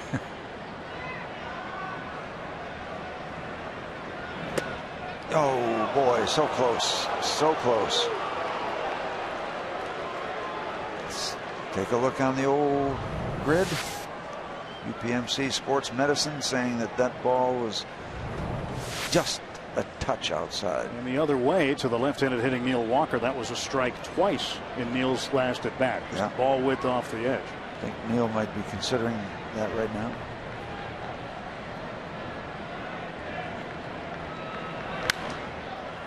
Long foul ball.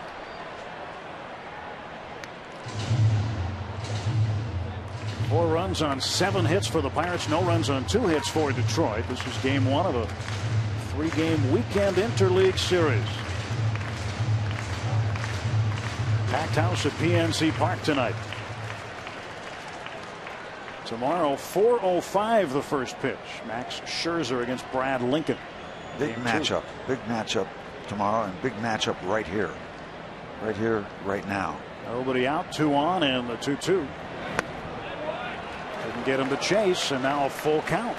Now the decision, and again, A.J. Burnett's been around a long time. He doesn't necessarily have to give in and throw the fastball. He's been around long enough to know that most major league hitters look for a fastball in this count, this situation. He may throw it, and he's got a good one, but he also may throw the breaking ball, knowing that Cabrera is that good a hitter. I mean, he's got 2 quality pitches to work with here, and not much fun in the on-deck circle. No, he doesn't want to lose him, load the bases, and bring the tying run to the plate. Payoff pitch. Cabrera will get another. He went with his #1 pitch there. I still got to consider that 93 miles an hour is pretty much your primary pitch. Went with that, and Cabrera he's fouled off some pretty good looking deliveries from AJ. There's only so many you can throw in a row.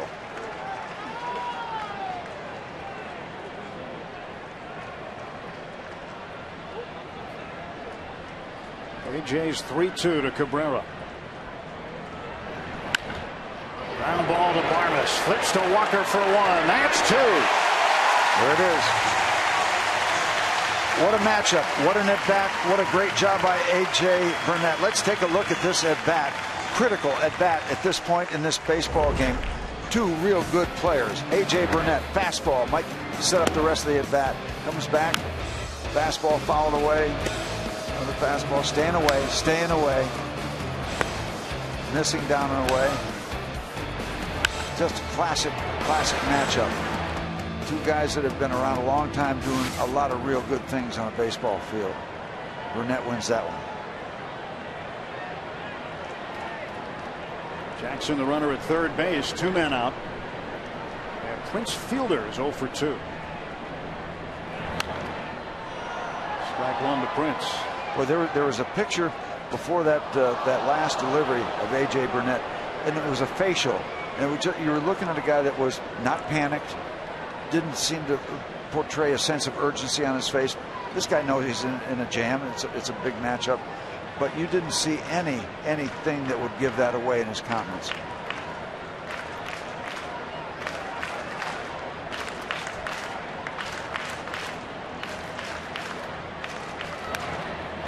It's ahead 0-2. Out in front, can have some fun now, but you gotta remember Rod Barajas has to be on his toes if you try to make him chase something downstairs in the dirt.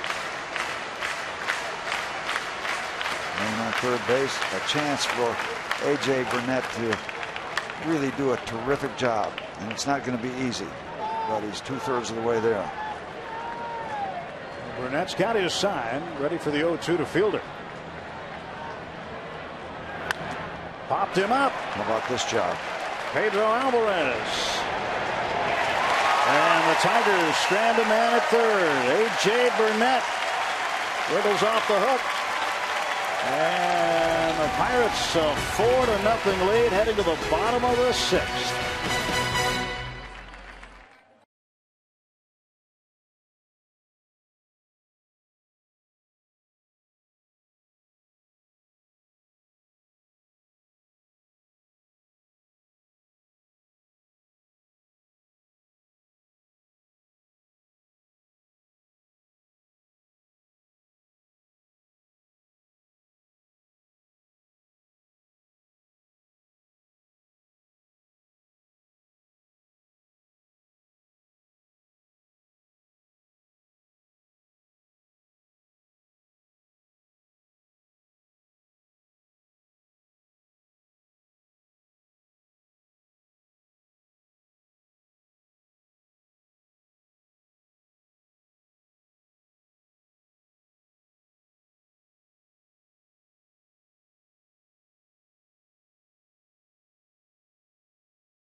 Sports is brought to you by Barrel Automotive. We're driven to be better. By PNC Bank for the achiever in you.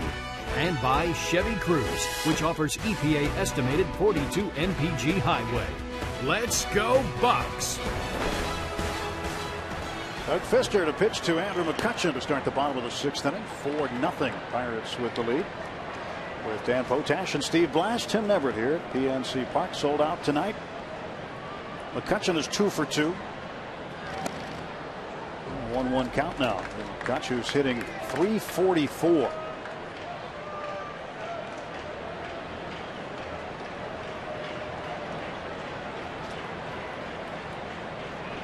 One and one. Here's the pitch. And McCutchen fouls it off. 1-2. There's the McCutchen silhouette jersey. Comes in black and gold. Clint Hurdle talking to A.J. Burnett between innings. What a job. What a job he did.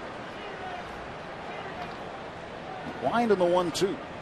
And McCutchen is 3 for 3. A base hit to center. If I saw that right, he just fought it right off. That was a fister. Let's go back to our Root Sports studios for this game break.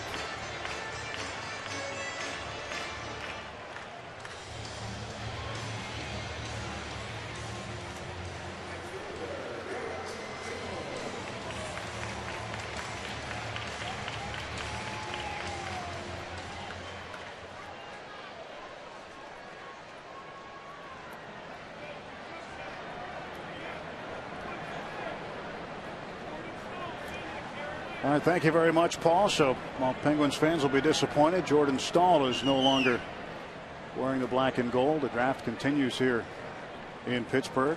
Traded on the day he was married. By the way, married today and traded on the same day.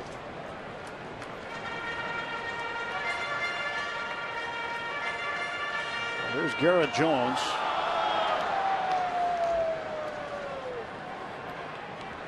Jones tonight 0 for 2.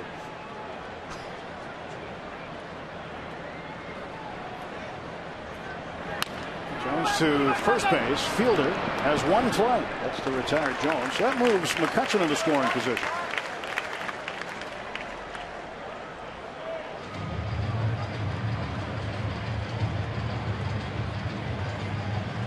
Casey McGee looking for his first hit. He's got a 9-game hitting streak, and he has hit the ball on the ground twice to third base. Get into an inning-ending double play in the third. Went around the horn. By the way, Cincinnati has come back on Minnesota. Scott Rowlands hit a home run. It's now 4-3 Cincinnati. Reds hitting in the bottom of the 5th. And McGee pops this one back into the seats. Brian Domet had a home run to put the Twins ahead 3-2. Again, Heisey and Rowland home runs for the Reds. Now 4-3 Cincinnati. St. Louis on top of Kansas City 6-1 in the second. McCutchen off of second base. But Pfister stretch and he'll look at second. Nobody covering, so Kutch takes his time to get back.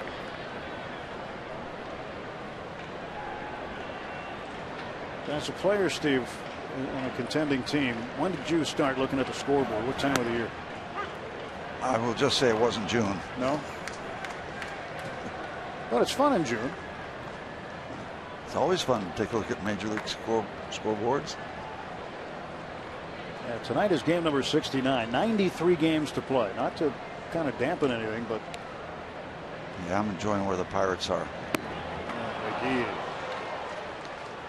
goes down on strikes. Not a good looking swing for Casey. He's 0 for 3. Well, those slow curves that are coming from Pfister are making the difference. Now he's gotten himself square. Consider the mess that provided the second 2 Pirate runs. This guy is pitching very well, and he's doing a lot of it with that slow breaking ball. 7 Ks. Well, they're going to walk Alvarez with first base open to get to Barajas. We knew about the good control of Pfister. It's the intentional walk variety. His control numbers are still spotless here in this game.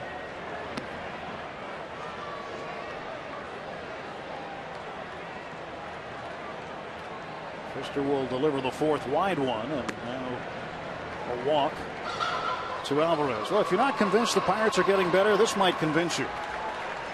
Days above 500 from 2011 to right now, 71 days. Look at the previous 7 seasons with none in 2005 and 2006.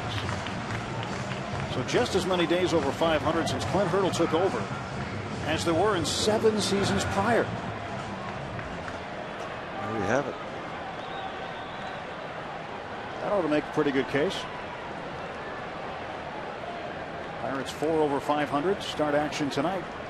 They have been a season high 5 games over 500.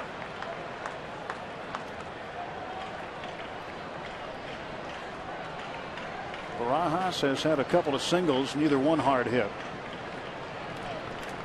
2 on and 2 out. Skies this one to shallow left near the line. Delman Young, a long run. He will make the catch to retire Barajas. No runs, a hit, 2 left. On to the 7th. Pirates a 4-0 lead over the Tigers.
A.J. Burnett is done.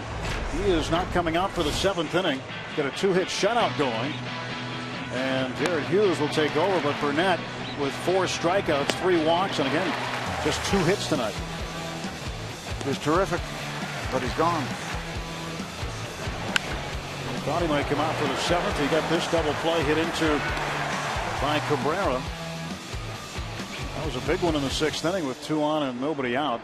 Would end up getting out of the inning unscathed when he got Prince Fielder to pop up.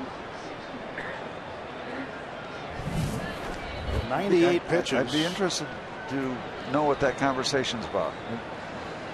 The Clint and AJ.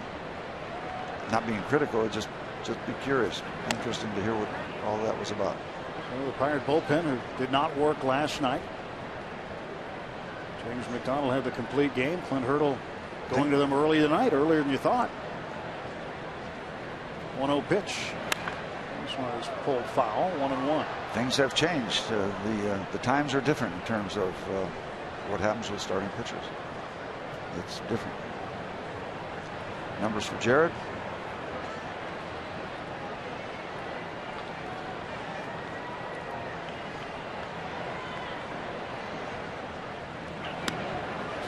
For a ball, 2-1. Yeah, I will tell you what I think about that 6th inning. I don't know if anybody's worked any harder in such a difficult situation than A.J. Burnett did after the first two runners got on and they had Cabrera and Fielder. To center field and deep, heading back toward the track is McCutcheon, and against the wall he makes the catch. 1 out. Not much room left for Andrew back on the track, but the ball had enough height where he could get back there, and right there he's got it measured.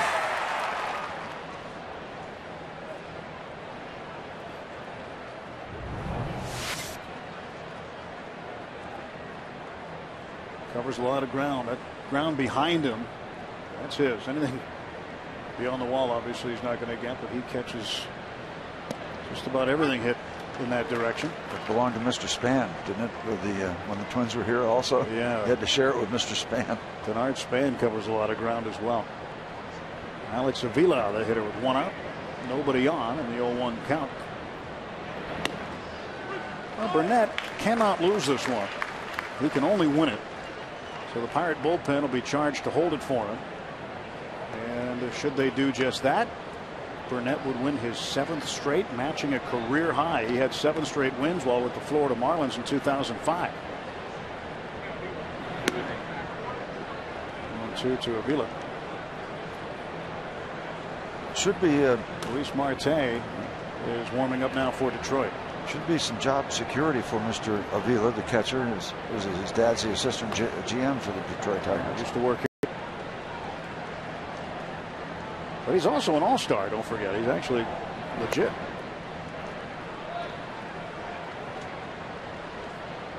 He was a starting catcher for the American League All-Star team last year. You got to be doing some things right. Yep.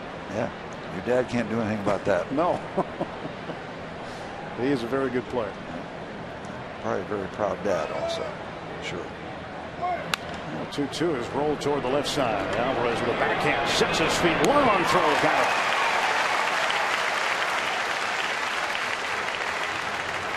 Our day automotive this day in Pirates history. Well, Max Carey tied a major league record with 2 hits in an inning twice in the same game. George Grantham and Pie Traynor each hit grand slams. And a 24-6 win against the Cardinals. The next Pirate after Max Carey did it in 1925, Rennie Stennett against the Cubs. His 7 for 7 day? 7 for 7 day. It was in 1976, I believe, when Mr. Candelaria helped win that 22-0 game. 2 outs, and Johnny Peralta pounds this one foul. Pretty definitive win, 24-6, topped only by the definitive win of 22-0. Rennie had himself a week that day. Yeah. Neither one a save situation, I was guessing. So it's an 0-1 count to Peralta, the shortstop. Hughes delivers to right field and fairly deep. Jose Tabata on the track. He will look up, and it is off the Clemente wall. And into second base with a 2-out double is Johnny Peralta. That's the first extra base hit. Only the 3rd hit for the Tigers tonight. A lot of carry. You could see Jose Tabata realizing that the ball was not going to be caught, so he positions himself where he thought the bounce might come. There's really no way of knowing. There's so many different surfaces out there. There's the chain link fence, there's the support areas. Get where you think the bounce is going to be and hope you get lucky. Didn't get lucky on that bounce, but comes with 2 outs and also comes with a call to the bullpen. Tony Watson starting to loosen. The left-hander. 2 outs, runner at second base. Ramon Santiago, the 8th hitter.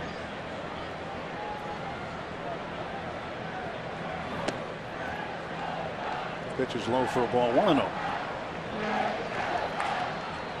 No scoring since that ugly, well, for the Tigers, ugly bottom of the 2nd. Good fortune for the Pirates to be handed 2 runs. Nothing since. A lot of pitching going on since then.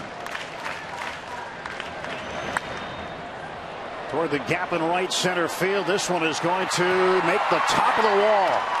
Tigers are on the board as Peralta comes in to score, and Santiago a 2-out run scoring double. It's 4-1.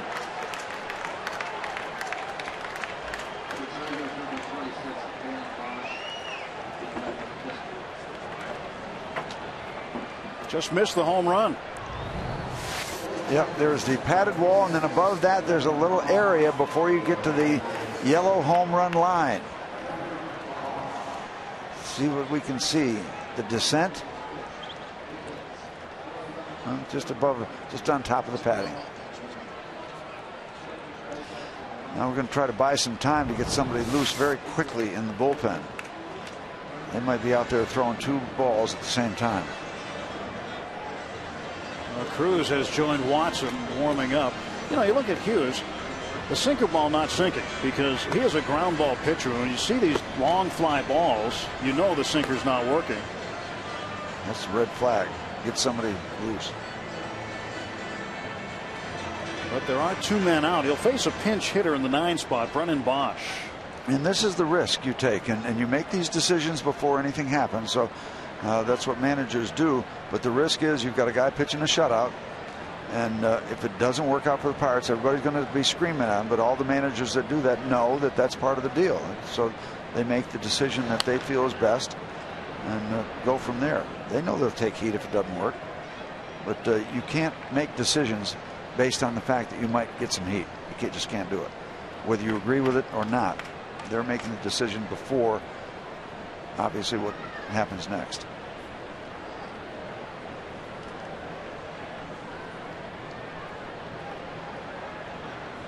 Nothing and one, the count to Bosch.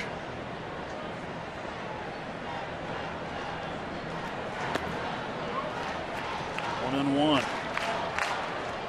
Hughes got Delman Young to fly out to the wall in center field. Right out by the ketchup bottle.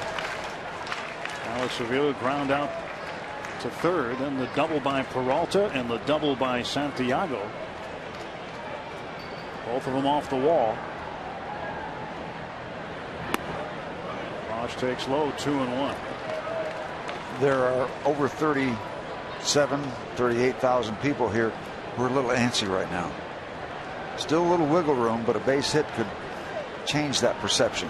There still would be room, but it wouldn't feel nearly as good. This would be a good out to get right here. Got 3 critical outs last inning. You need one more here, and then you're probably going to need some more after that. First things first. Hughes gets a visit from the veteran catcher Rod Barajas. And one of the things that you wonder about, we showed you the graphic earlier, since Clint Hurdle's arrival, 71 days over 500 and counting. When he had exit interviews with the players last year who came back, he told them, the only way we get better is if you come back better. And he has tried to get these guys to believe in something that they can't see.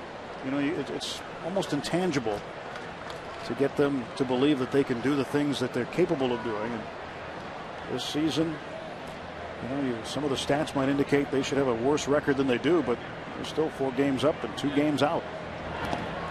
And Barajas loses that one. That's going to allow the base runner to go down to third base. So things not going well for Jared Hughes here in the 7th. And you might figure that this is his last batter either way. Gets the out and gets out of it and leaves with just 1 run. Or if it doesn't happen, you got guys that are getting hot pretty quick out in the bullpen.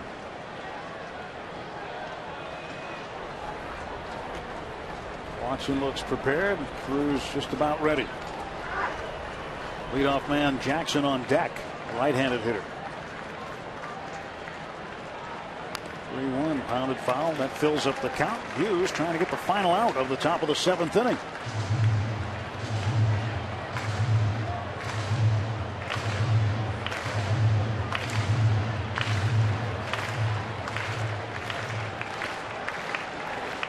Interesting crowd gathered above the bullpen.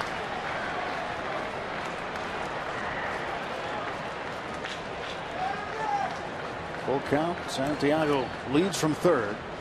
And the pitch to Brennan Bosch. Fouled off.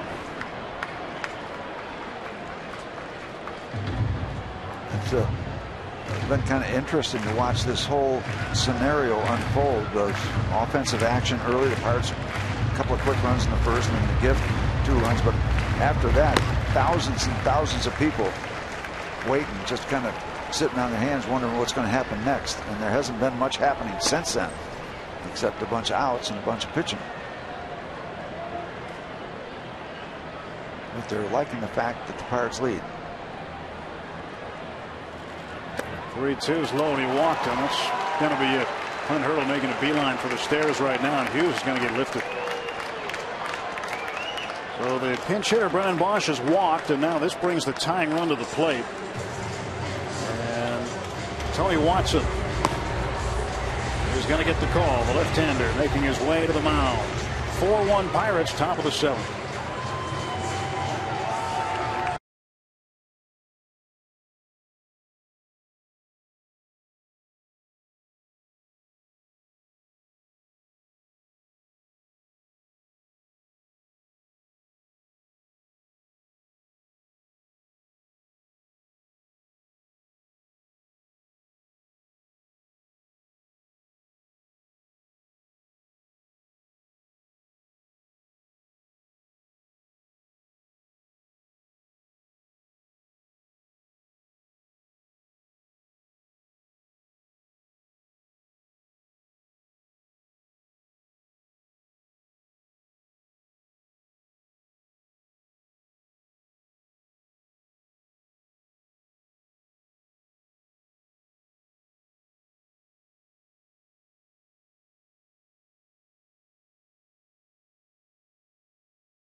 108 pitches, a no-hitter through 5 2/3 innings. Finishes up with a one-hitter.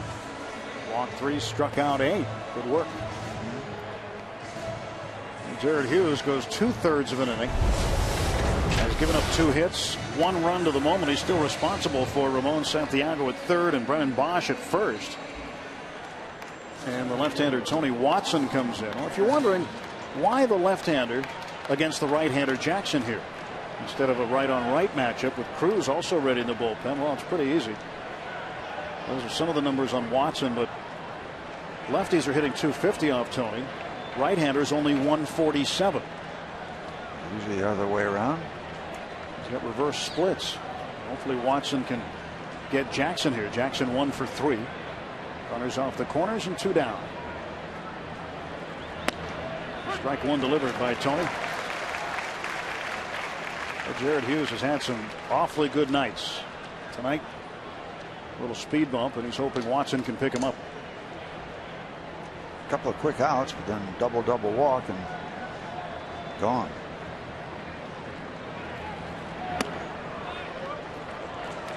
Ball, 1 strike. I'll tell you, for a while we didn't think of Tony Watson as all that much a power guy, but you know, he's slinging it in there 93, 94 miles an hour. That's a lot of speed.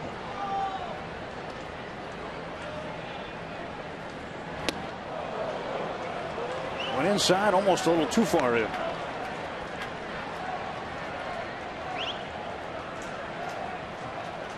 .250 for lefties, 147 for righties. Tony's done a good job against right-handed hitters. Glenn Hurdle going over the numbers, anticipating what could come next.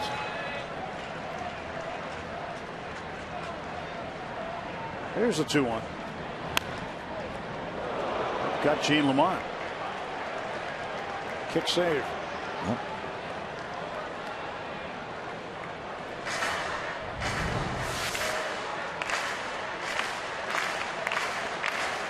Which way do you go? Well, Nowhere.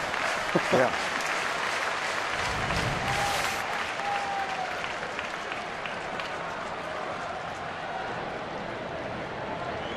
Watson 2 balls 2 strikes against the leadoff man, center fielder Austin Jackson.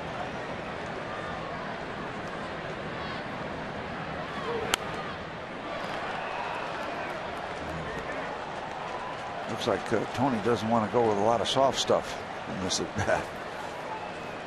A lot of 90+ fastballs. Nothing decided yet. Jackson hits right-handers decidedly better than left-handers.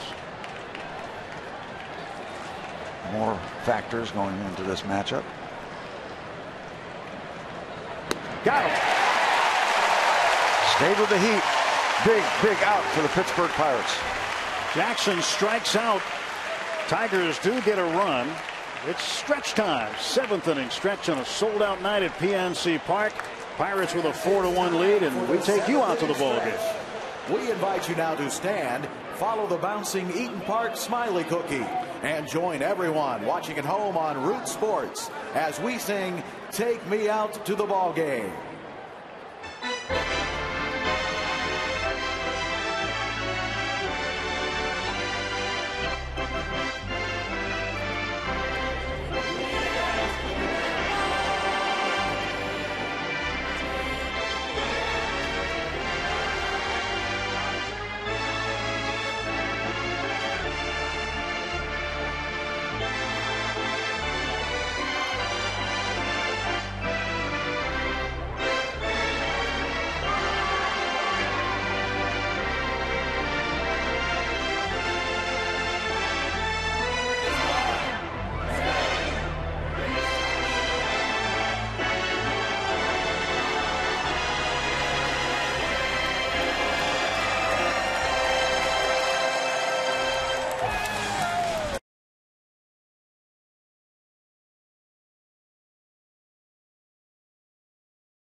They came to rock the house tonight, and they filled it up.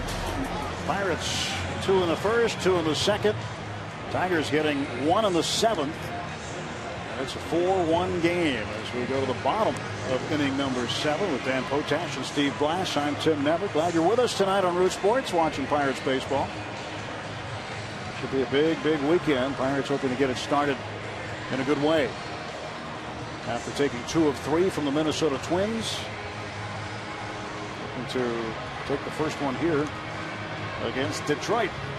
Quentin Berry moves over to center field.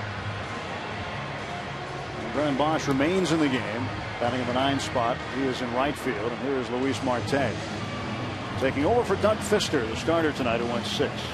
Giving up 4 runs, 2 of which were earned. 8 hits. He walked the batter intentionally and struck out 7. He really pitched well. 8 hits, but 2 of those 4 runs were gifts. It looks like we're heading up to the veranda of a luxury hotel. Looking from that's a neat look. Yeah, that's neat. Looking all the way up the rotunda. Barmas, ground ball to second. Santiago takes care of him, 1 down. Let's check in with Dan Potash. He's got a special guest. All right, Tim, thank you very much. Well, though you're busy tonight signing autographs and doing a little guest bartending, but on Tuesday, you got to hang out in the dugout with Bill Mazeroski. Was that kind of cool? That's very cool. I always said the toughest thing I had to do was back him up because I never got a ball. Getting a chance to hang out with some of the current Pirates it's got to be nice, not only in spring training, but in a real game. Yeah, he's one of the best, no question about it. Right, always good to see him, and we always have fun whenever. All right, thanks so much. Have fun tonight. Thank you, I will. Tim, it's all yours. All right, thanks, Dan. Bill Verdon, the Quail, signing autographs tonight in the Hall of Fame Club out in left field. Guest bartender tonight. One of the best you'll ever meet, right there. Jose Tabata pops this one up to the shortstop, Peralta. And quickly 2-man out on the Pirates' 7th. Well, Bill Verdon, a special instructor in spring training, along with Bill Mazeroski. And Clint Hurdle wanted to engage them here in the regular season. Had them in the dugout for the first game of the Minnesota series. Then some regulations were overlooked, apparently, and they couldn't be in there the next night. But they are here this week working with the players on the field prior to the game. Verdon, one of the real solid outfield instructors there is. Soak up as much of those 2 guys as you can, fellas. You won't find any better. Alex Presley back to the top of the order. So Tabata hitting 9th. He entered as part of a double switch. Hughes went into the 4th spot, and that's where pitcher Watson ultimately entered. Going to have a chance to have Bill and Shirley Verdon out to the house after the game Sunday, is our guess. Bill said he's not paying for any of the food or beverages. Really? And I said okay. And I said okay. What time should we all show up? The guys in the truck want to know. You better ask Bill. Clear it with Bill. That's what I've always done in my baseball career with him. I'll check with Bill first. 1-2 now to Alex Presley. He doubled and scored in the first. Let's see, there they are. There's Chuck, Pete, Christian, they're all in there. Yeah, if you guys can all be there at 5 o'clock on Monday afternoon. Now Pete's got the pen and paper. He's waiting to take down the address. 5 o'clock Monday afternoon. Yeah, Bill and Shirley are going to be there Sunday, but if you guys show up at 5 on Monday, have yourself a good time. Okay, we'll be in Philly. Thinking of you. Not thinking of you. I'm sorry you can't make it. Yeah, they were invited. Yep. Yeah, it's an all skate. Anybody in the South Hills, they're all invited. 2-2 popped up. This will be a quick inning for Marte. And the 7th inning is history. On to the 8th, 4-1 Pirates. Bill Verdon, a fan favorite.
Baseball on Root Sports is brought to you by Jeep. Visit Jeep.com to learn more. By AT&T, the nation's largest 4G network. AT&T, rethink possible. And by Levin Furniture, for a great deal on outdoor furniture. Let's go Bucks! Big crowd tonight. Wow, that stadium looks awesome. 37,965, fifth sellout of the season. That's so great. Thank you, Bucko fans. We expect to do it again tomorrow. Yep, hope you're enjoying it. Well, outs have been tough to come by. Darn right. We need a bunch of easier outs, and we're going to put that program in the hands of Jason Grilly. He'll come on to work here in the 8th inning. Pirates looking for 6 outs. Got a big one from Tony Watson to close out the top of the 7th. Still work to be done. 4-1 Bucks. Really coming on. Those are the numbers. So this is what Clint Hurdle would describe as a leverage situation. 2, 3, 4 hitters. Barry, Cabrera, fielder.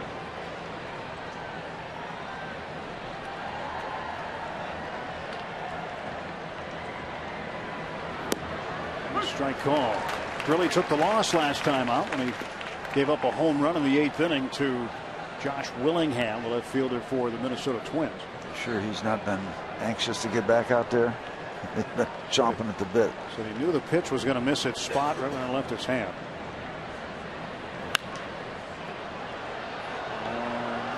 Foul ball for a strike. You want to get back out there as soon as possible, just to get rid of that taste of that particular deal. Get yourself right, as they like to say. Really, the 35-year-old reliever has been very, very good this year. On a first-round pick a long time ago. He's been around. He's been through ups and been through downs. And he strikes out Berry. 1 man out for the Tigers in the 8th. Time for Home Depot doing more on defense. Ramon Santiago hits one into foul ground down the left field side. Alex Presley with a sliding grab. That's our Home Depot play of the game, doing more on defense. That's a great shot. Great play. Right now, Jason really doing what he does best, striking people out.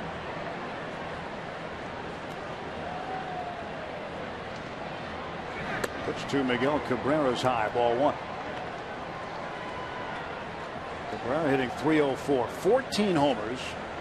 He's driven in 55 runs already. Grounded into a double play in the 6th, 13th time this year he's done that. Really has what I like to call that spring-loaded fastball. He goes back kind of quiet. There's the breaking ball, but then it's just lever action back there, and bang, here it comes off that slow delivery, and the ball just jumps out of his hand. That's that.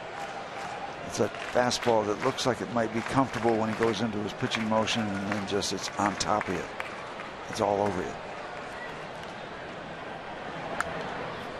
It's ahead of Cabrera, 1-2.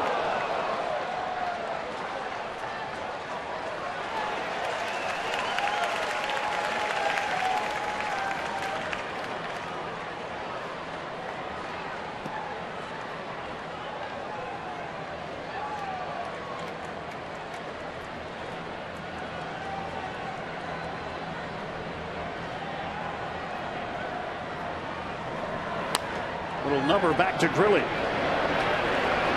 2 men out for the Tigers in the 8th. 95 miles an hour. There just simply isn't much time to react as a hitter. Not much time at all.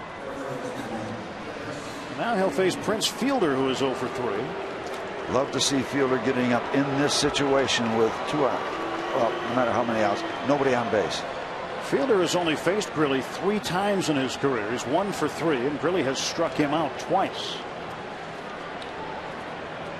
I'd like to see Prince Fielder come up to the plate the rest of the series with nobody on base. That's safe. Pirates in the shift with Alvarez out in right field. And ball pulled, foul. There's a quick bat, 94 mile an hour, terrific late release fastball, and he pulls it foul. Think he isn't looking for the heat?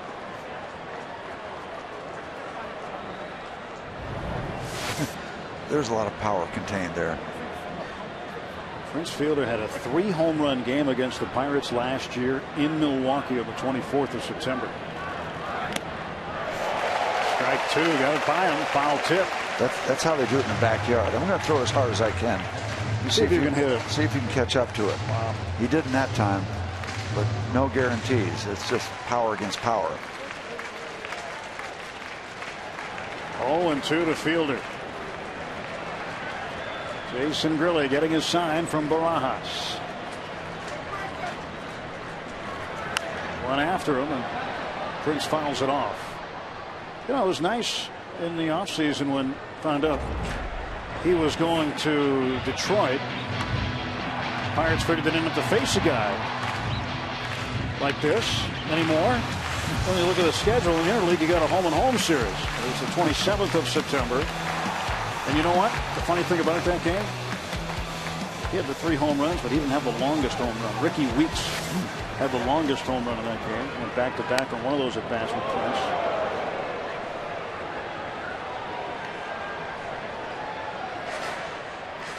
That could have been a body count if there wasn't any screen there. That could have hit 6 or 7 people by the time it got through bouncing around.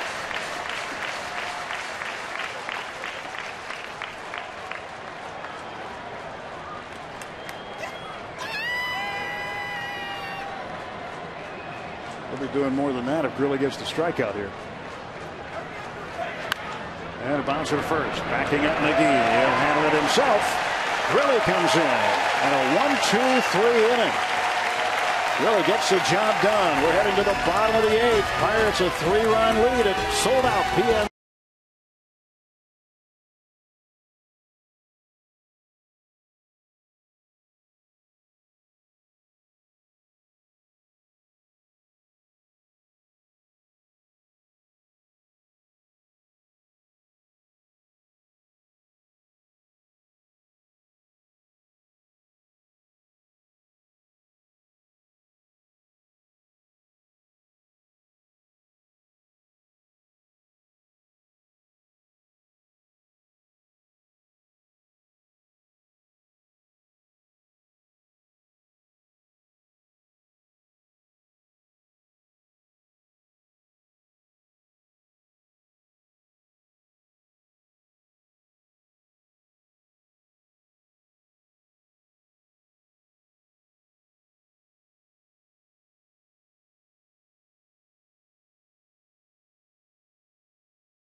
Tigers tomorrow in a special 4:05 matinee. All fans receive a Pirates cap at the gates. Compliments of Root Sports. It's also an Eaton Park Scratch and Win Saturday, where all fans receive a scratch card. Good for prizes from Eaton Park. For tickets, pirates.com. A lot of those caps around the ballpark tomorrow. Another big crowd expected for that 4:05 start.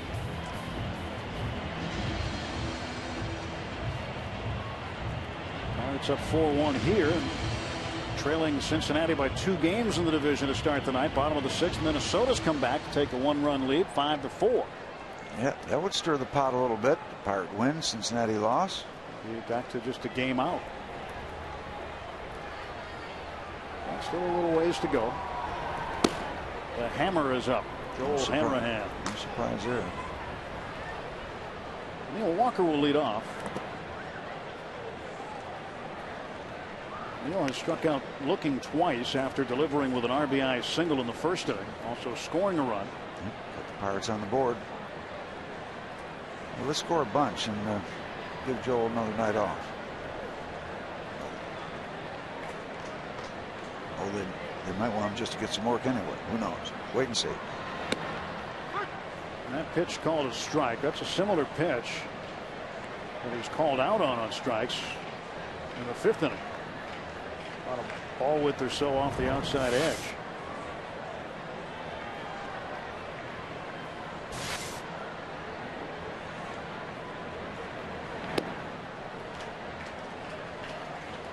I guess it takes a little time, a couple of bats anyway, to realize that that pitch on the outside is going to be called a strike. And as a hitter, you have to just adjust, don't you? Well, yeah, it's not your strike zone as a pitcher or a hitter. It's that man's strike zone.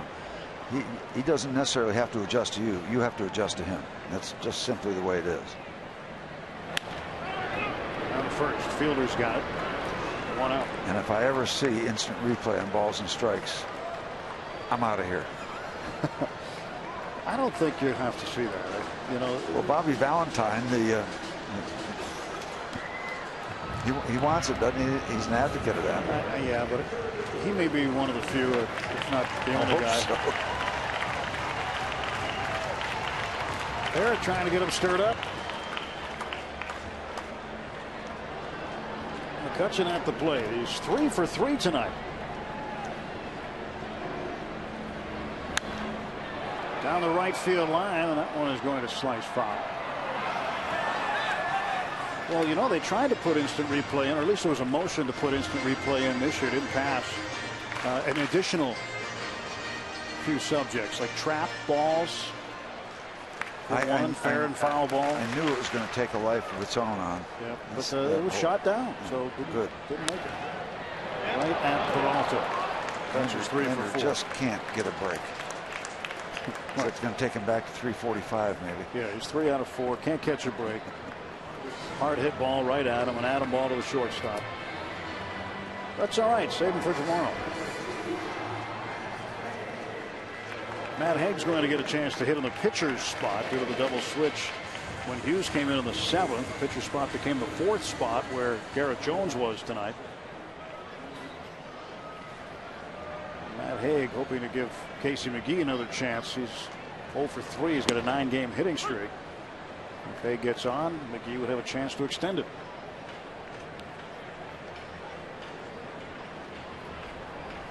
The hammer's ready.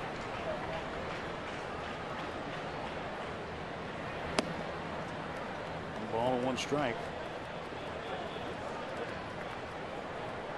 17 saves for Hanrahan.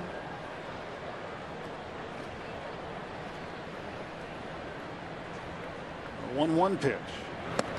Haig now down 1-2. Haig's hit safely in 4 of his last 6 games. Didn't come in last night, but on Wednesday against the Twins he had a pinch hit, a single in the 6th. And he loops one toward the right field line, and that is going to drop for a hit. Matt Haig, another pinch hit single. And this will indeed bring Casey McGee to the plate and a chance to extend his hitting streak. I don't think you can quite call this a dying quail. Just kind of a little slice and dice out into right field. Just like a fish, maybe? Just like now, the Vegematic. Yeah. If you call now. Slice it up with some of those knives you bought late night on the infomercial. But wait, there's more.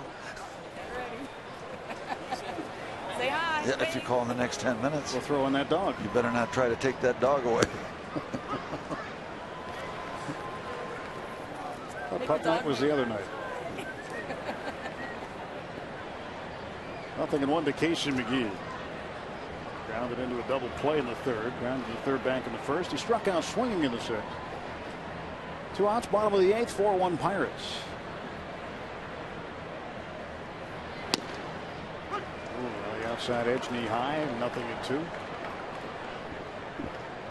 9 hits for the Pirates. Looked like they were going to rack up some hits. They had 5 of them after the first 2 innings. 6 after 3 and 7 after 4.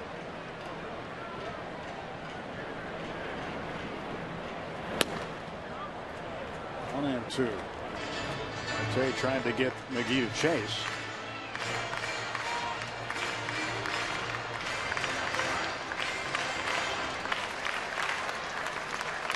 St. Louis is putting a hurting on Kansas City tonight. They're in the 4th inning. It's 11-1 Cardinals.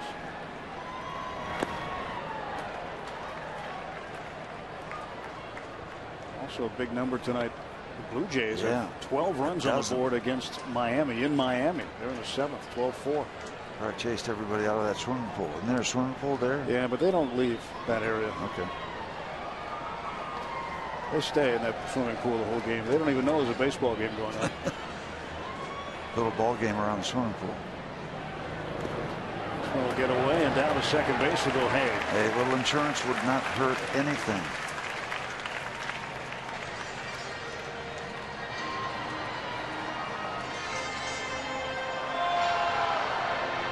Haig now in scoring position with 2 men out, and McGee with a 3-ball, 2-strike count.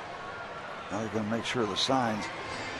You can count on Nick Leyva being very aggressive. Should base hit go to the outfield, there's really nothing to lose. You can steal an extra run, a little more insurance.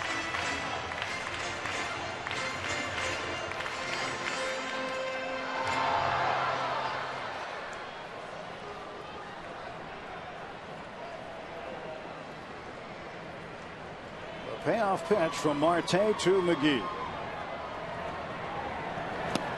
Struck him out. McGee's hitting streak more than likely will end at 9 games. Pirates a 3-run lead, and it is hammer time.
"20 years on sports television here in Pittsburgh." Yep, Willie. Congratulations to Stan. Another 20 is on tap. Yep. All about what he does is based on preparation. Nobody prepares more than Stan. Stan, love the show. Thank you, Stan.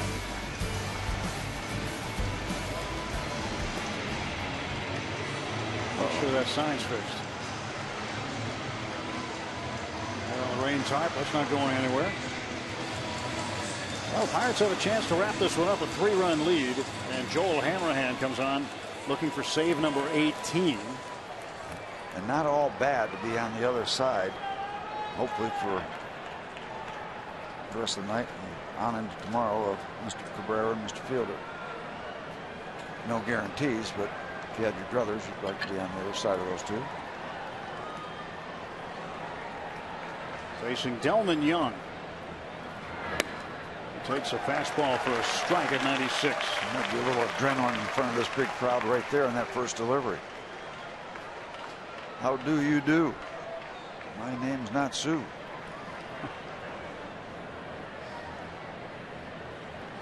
Strike 2. 96 again.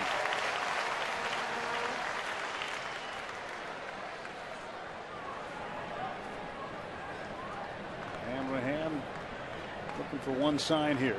Barajas with the finger down. And the fastball got it. Slider out 89. Take a look at our Nissan road ahead for the rest of the weekend here. The probable pitching matchups tomorrow, 4:05. The right-hander Matt Scherzer will pitch against right-hander Brad Lincoln. Then on Sunday, Justin Verlander at 7-4 meets Kevin Correa. Correa coming off a home win. And that's how the remainder of this interleague series looks as far as the pitching matchups are concerned. The probables on the Nissan road ahead. I'll tell you, if Joel Hanrahan does what he just did, fastball, perfect slider, you just simply don't hit it. Simple as that. Alex Avila takes the fastball at 96. Well, with a save here, Hanrahan would pass Jonathan Papelbon of Philadelphia, moving to third place. Craig Kimbrell of Atlanta, the National League saves leader with 20. And Casilla of San Francisco with 19. So he pulled into third place, one behind Casilla, two behind Kimbrell. Of course, Francisco of the Mets in there with Papelbon.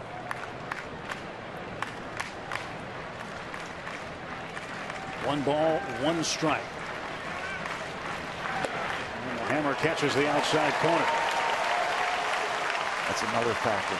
You throw it 95, 96, 97, and you hit corners. That's simply not fair. Tough enough to throw that kind of fastball right down the middle. To hit corners, that makes it tough. Hanrahan trying to save it for A.J. Burnett. It would be Burnett's 7th straight win. A win here tonight for him would tie his career best of 7 straight wins in 2005 with the Florida Marlins. He'd go to 8-2. And the Pirates will have won 9 straight games in which he had started. 2-2 pitch to Avila. Got him. Couple of strikeouts on sliders, but sliders set up with a lot of smoke. You have to start the bat early when you're facing a guy that throws 97 miles an hour. Simple as that. 37,000 plus on their feet at PNC Park. A win here would put the Pirates 5 games over 500, matching their season high. And they will have won 5 of their last 6 games. It would also just turn up the excitement dial around this neighborhood another notch to get ready for tomorrow night. 0-1 to Peralta.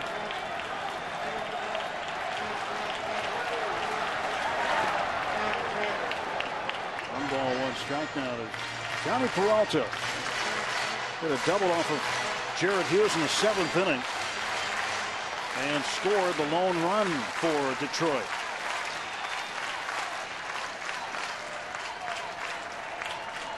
He's taking aim at a win.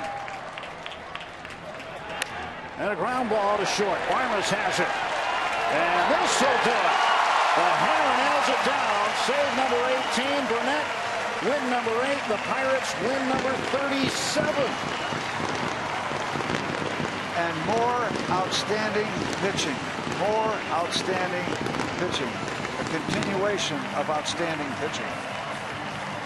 It's something in this ballpark. Yeah, A.J. Burnett wins his 7th straight. He's been outstanding. He went 6 tonight. 4 strikeouts.